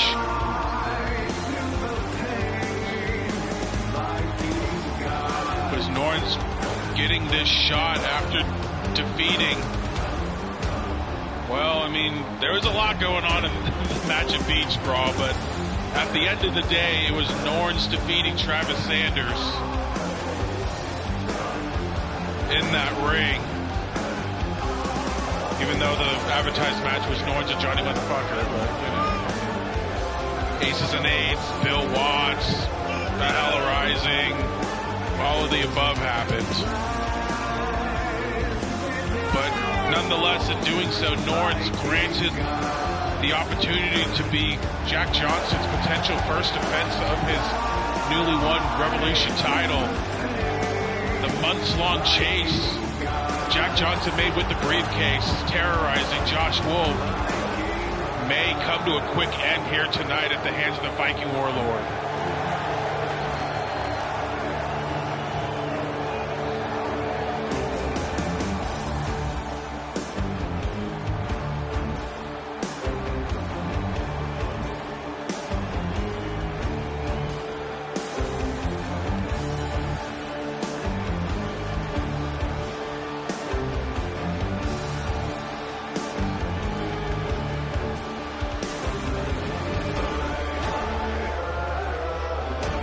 With the challenger comes a champion, and here comes the new champion.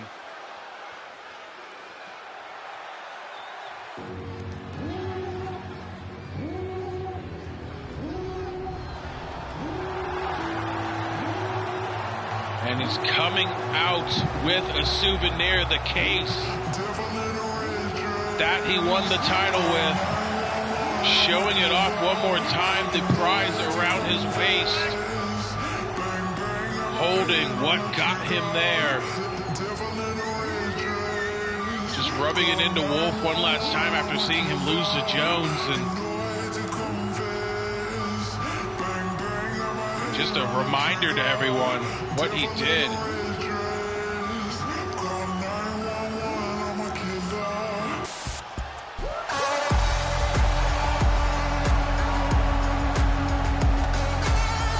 surprised he even got the case back after cashing it in.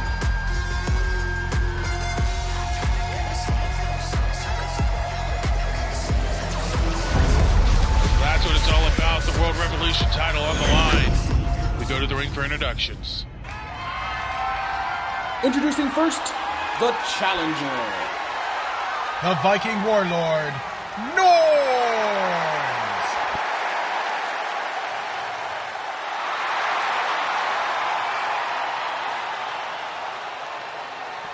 Introducing the champion. Ladies and gentlemen, he is the leader of Torment, and he is your RWR World Revolution Champion, the villain, Jack Johnson.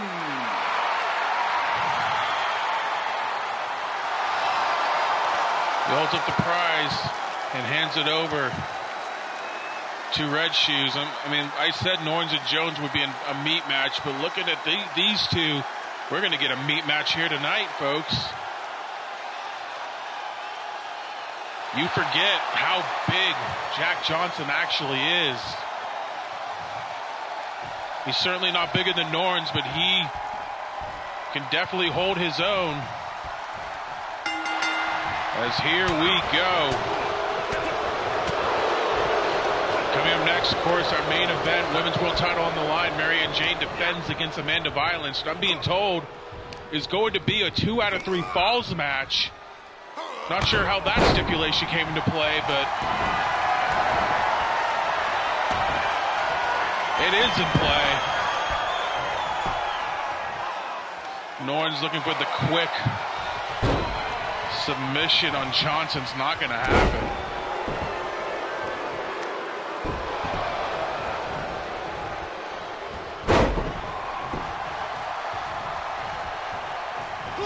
As the villain working over Norns here early on.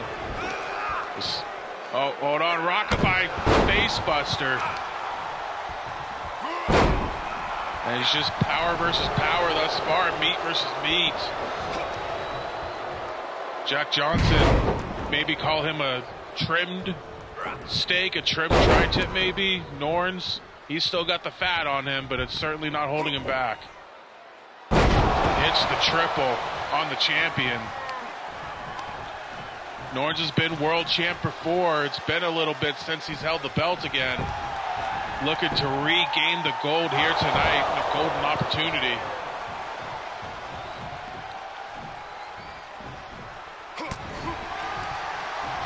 Well, like I said, Jack Johnson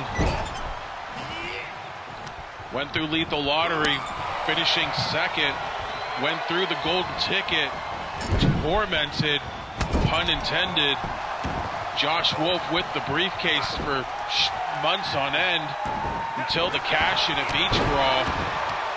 All of that, he does not want it to end abruptly here tonight at the final Resurgence. Oh God, Norns just stretching the back of Jack Johnson. Good Lord. Slams him down. The Dragon Screw taking Norns down. Put on Norns back at it. Dragon Screw of his own.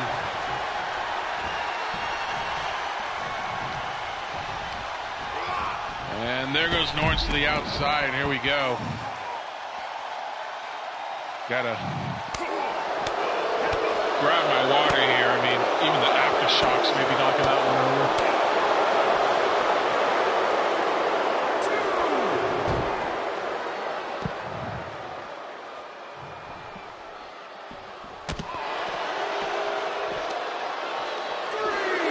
Champ working over the challenger on the outside.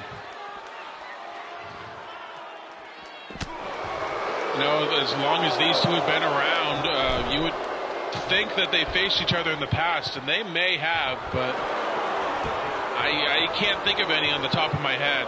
So if they have faced each other, it has been quite some time that we've seen these two face off.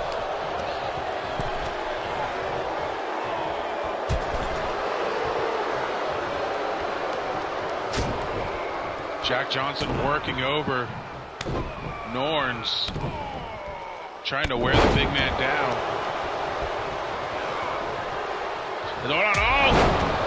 Elevated European uppercut out of nowhere.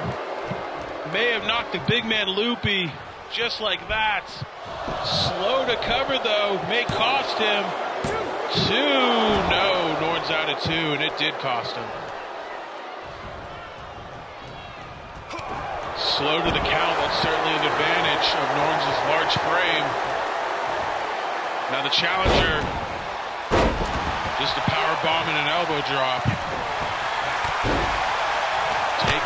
Taking out the champ right back to it.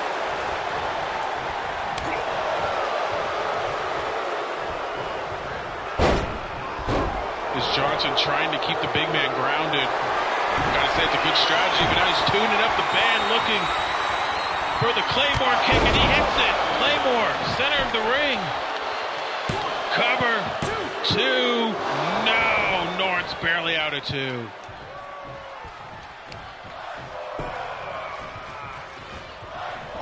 Crowd certainly loving this match, chanting for a different game. As Johnson heading to the top rope. Oh, the swan dive, nobody home. And oh, Norns threw him, but Jack Johnson landed on his feet. Norns avoids though. Johnson slithers out, the chop block to the back.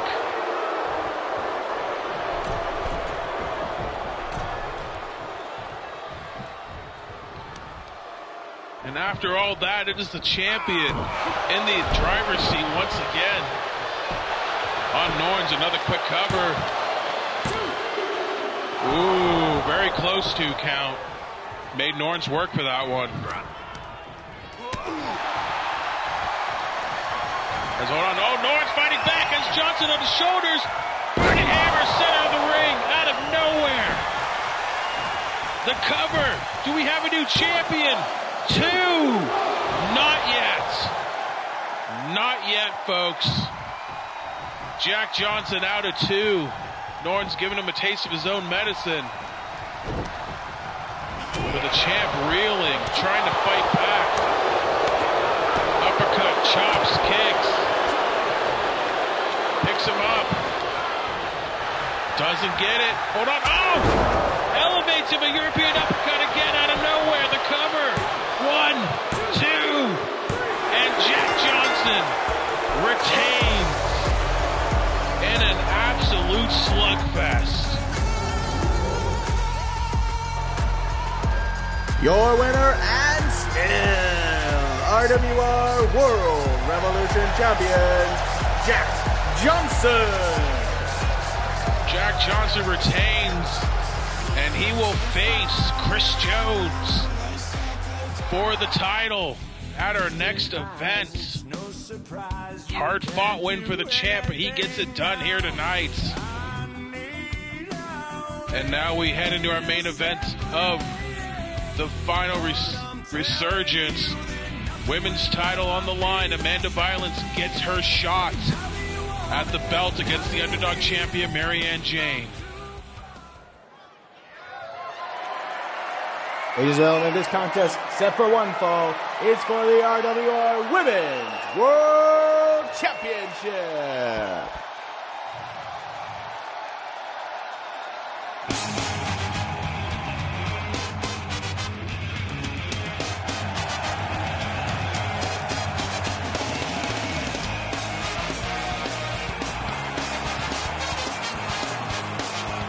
How about this? The real big fish playing out Amanda Violence here tonight. Going all out for her title shot here tonight. Of course, she saw her husband win the Falls Count Anywhere match earlier tonight. He's in the back supporting. But tonight it is about not about Kimiko Matsui, is not about Kimiko Goon. It is not about Amanda Violence being the second fiddle. It is about her opportunity to enter the spotlight and her time to finally shine if she can get the job done here tonight. Like I said in the last match, this has turned into a 2 out of 3 falls match. So she's got to beat the champion twice.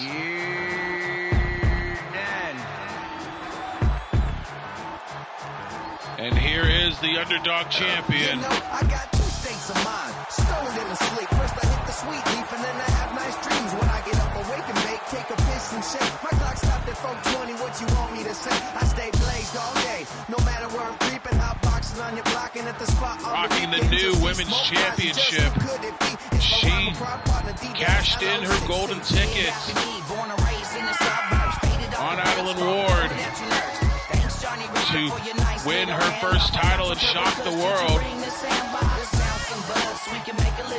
Then she beat Adeline Ward. Then she beat the Space Clown at Beach Brawl to solidify herself as a legitimate champion. But she'll have her toughest task yet, having to beat Amanda Violence twice, who won the Women's Beachside Battle Royal to get to this point, choosing the women's world title for her title shot. And of course the winner here may have Olivia Taylor waiting in the wings. But we go down to the ringside for introduction. Introducing first, the challenger. From Asbury Park, New Jersey, this is the Queen of Violence, Amanda Violence. Introducing the champion. She is your RWR Women's World Champion, Marianne Jane. Marianne Jane got to debut the new title. She does not want to give it up here tonight. It's for Amanda Violence.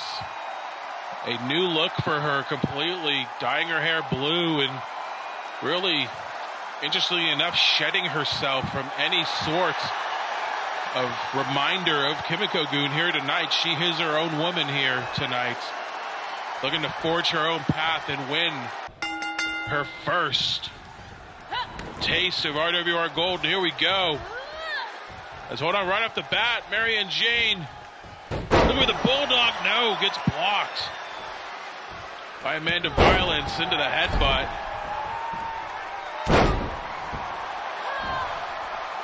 And I don't think this is Amanda Violence's first shot at one of the titles, but like I said, with how the women's belt was passed around and how long we've been around, it's really shocking that Amanda Violence has not won. And this women's title or the Women's Revolution title at all in her career. Like I said, she's played second fiddle to Kimiko Matsui for a large portion of her career, but tonight is her chance to finally break out on her own and become the top dog herself and not be a backup dancer, not be second fiddle, not be the bridesmaid, but be the bride. But she's got to get through. A determined Marianne Jane, the beanstalk from the top rope. The cover, 2, no. Only a 2 count. Remember, this became a 2 out of 3 falls match. They have to win twice. Amanda Violence looking for a suplex. No, the champ slips out into the German. And I know I've been hyping up Amanda Violence in this match, but the champion certainly growing into her own, really considered a low-level joke for most of her run here in the RWR. Defied the odds by winning the golden ticket at Sky's the Limit. Cashed in at the right time and has been a good dominant champion since. Beanstalk lands from the top. Like I said, the win over the cash-in on Ward and then beating Ward to retain and then defeating the Space Clown. No tall task there.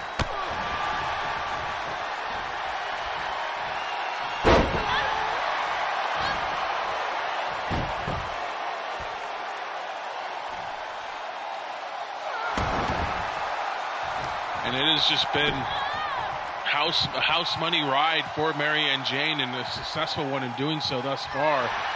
Trying to make a third defense here tonight. Suplex connects. And with Duke Dice losing earlier tonight, I believe Marianne Jane is now the longest reigning champion. Maybe tied with Burke, I believe, now that I'm thinking about it, but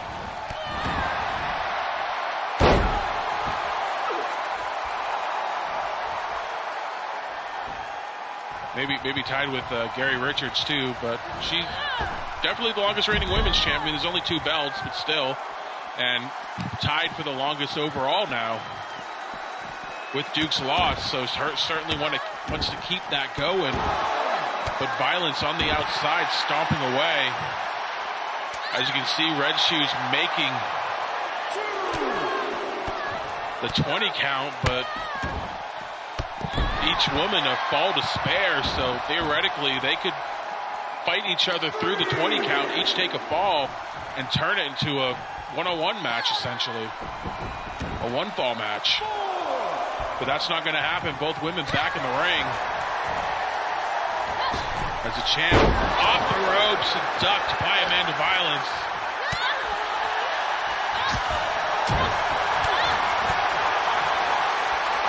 Marianne fighting away.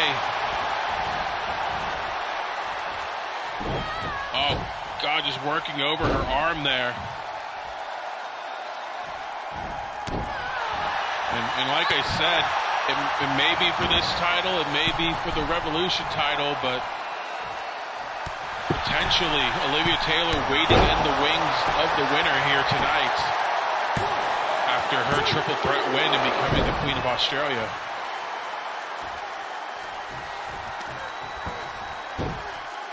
She may choose the winner here, but she also may choose the winner of our retaliation main event, Ellie Richardson and Amanda Spade.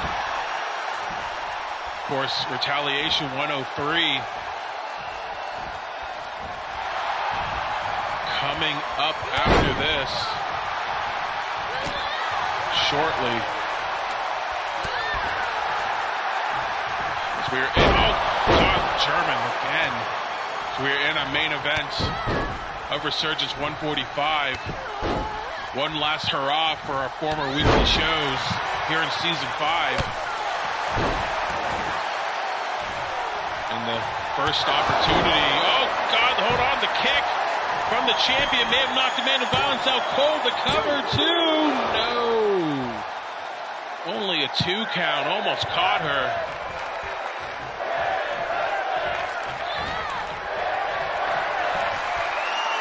Fans loving what they're seeing thus far. Nice drop kick from Marianne Jane. Potential knockout kick from the champion. The cover, 1, 2, and Marianne Jane gets the first fall. The winner of the first fall, Marianne Jane. Well, I don't know if it was Amanda Violence who wanted the 2 out of 3 falls, or if it was Marianne Jane who wanted it. If it was Amanda Violence, she just saved herself from losing this title match here tonight. If it was Marianne Jane, she may have just screwed herself because she got the first fall. And now the challenger coming out swinging here. Her back's against the proverbial ropes. In our first women's main event of Season 5, it has been a good one thus far. The cover from Violence. 2, no. Close, but no cigar.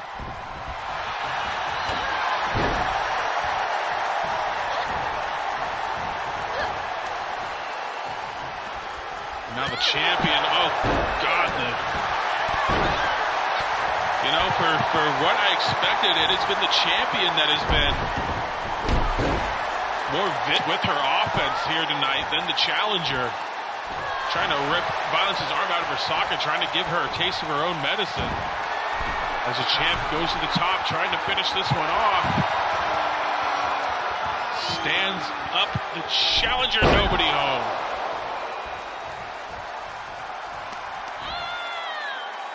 But it's the champ back on top again.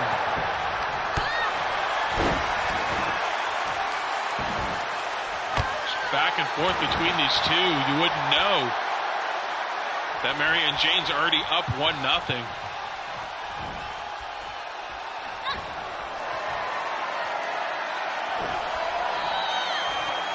But hold on.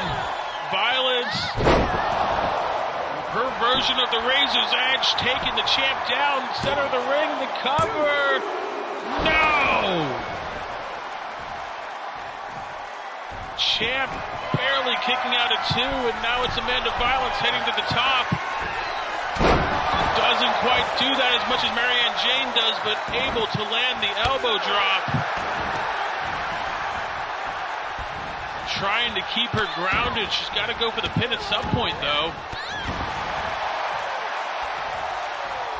And it may have just cost her as the champ fighting back now.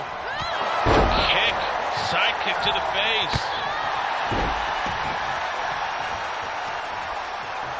Like I said, Amanda Violence, no more mistakes, but no future connecting. But she's got to go for the pin. What is she doing?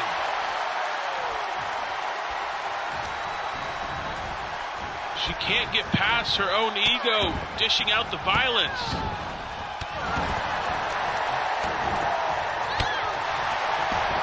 And it's cost her again.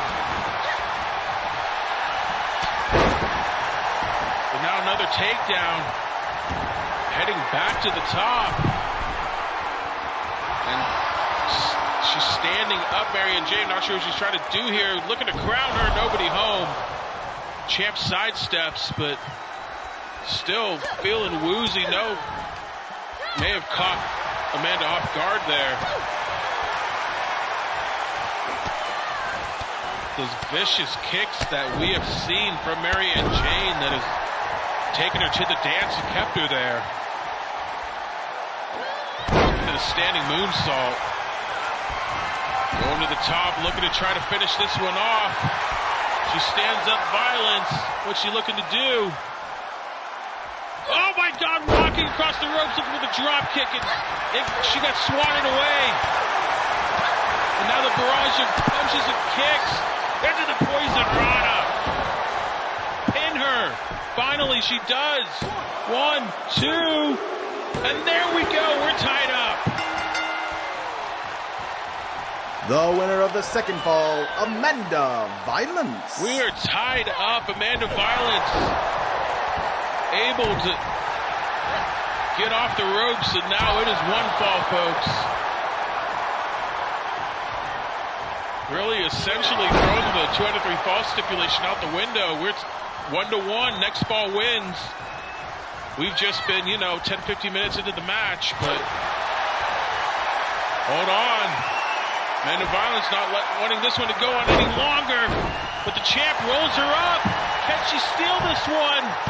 1, 2, no. Almost caught Amanda Violence off guard. Standing beansault lands once again for the champion. Now she heads right back to the top. Beansault from the top, nobody home. Perks don't kick in this time. Now the challenger trying to wear down the champion for good here. Really, all momentum in her favor, you got to think right now. Maybe that's what she was going for. Give the champ the false confidence with the first fall and then start rolling. Very ballsy strategy where one mistake cost you, but so far paying off for the challengers. We're here at fall 3 of our main event.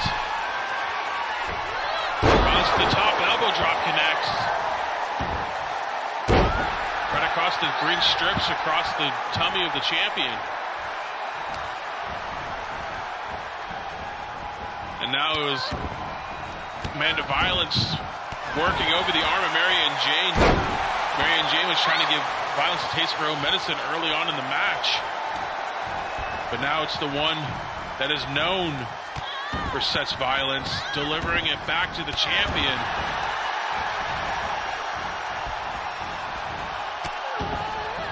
Oh, God, come on. All right, you made your point. We get it.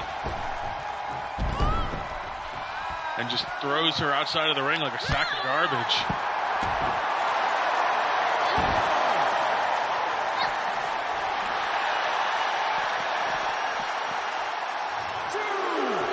Both women looking to deliver the double damage points late in this matchup. Of course, I said earlier a double count out would essentially turn into a one-fall match, burning their falls, but double count out here would turn this one into a draw, and I don't think anyone wants to see that. There's no falls to give. Marianne Jane trying to play a little do-si-do with the challenger, but she didn't bite. And now she's back on the offensive. Oh, boy. Oh, no. Oh, my God, just punching her off the turnbuckle. Taking a nasty fall on the apron to the outside. Champion in a bad way here.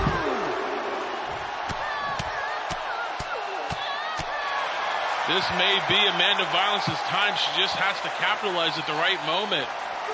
It's not going to count on the outside, even though it's sure helping her favor. She's got to get it done in the ring. Oh, God. Oh, no. What's she looking to do to the top rope? Stands up. The champion. She's going to fly. She crowns her on the outside. Oh, my God. Almost didn't make it, but able to, I think, use those stairs as a double jump to get it done. Great use of her surrounding. It's the champion trying to fight back with a drop kick. I think Amanda Violence's head may have bounced off that bottom stair. Friend turned into a foe just like that. Up to a 5 count. She's already back to her feet. She needs 20 for the count out. And I think with the punishment Marianne Jane has been getting, she'll take a count out victory here tonight. But she needs her out there for 20 seconds. 5 ain't gonna cut it.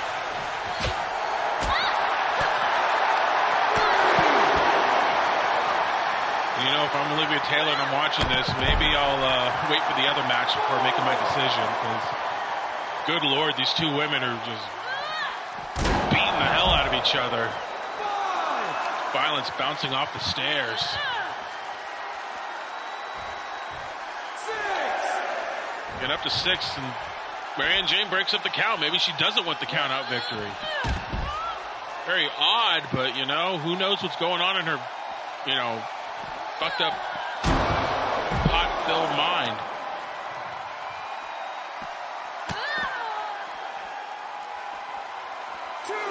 Back and forth between the two for our main event of Resurgence 145. What a hell of a fight it's been for the women's world title.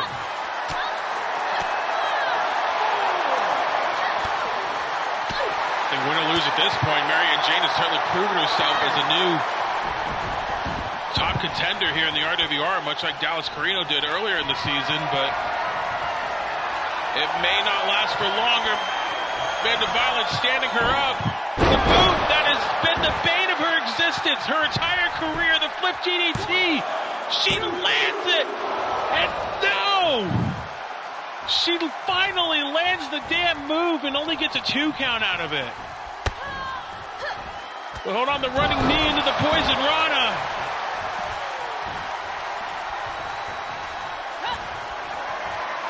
Violence almost hit her Destino, but now Violence going up the razor's edge once again and lands it. The cover, she's close to the ropes, but she's not near them. The cover, too. And she has done it. Amanda Violence, take your crown. You are now finally the Women's World Champion. You are no longer second fiddle. Your winner and new RWR Women's World Champion, Amanda Violence.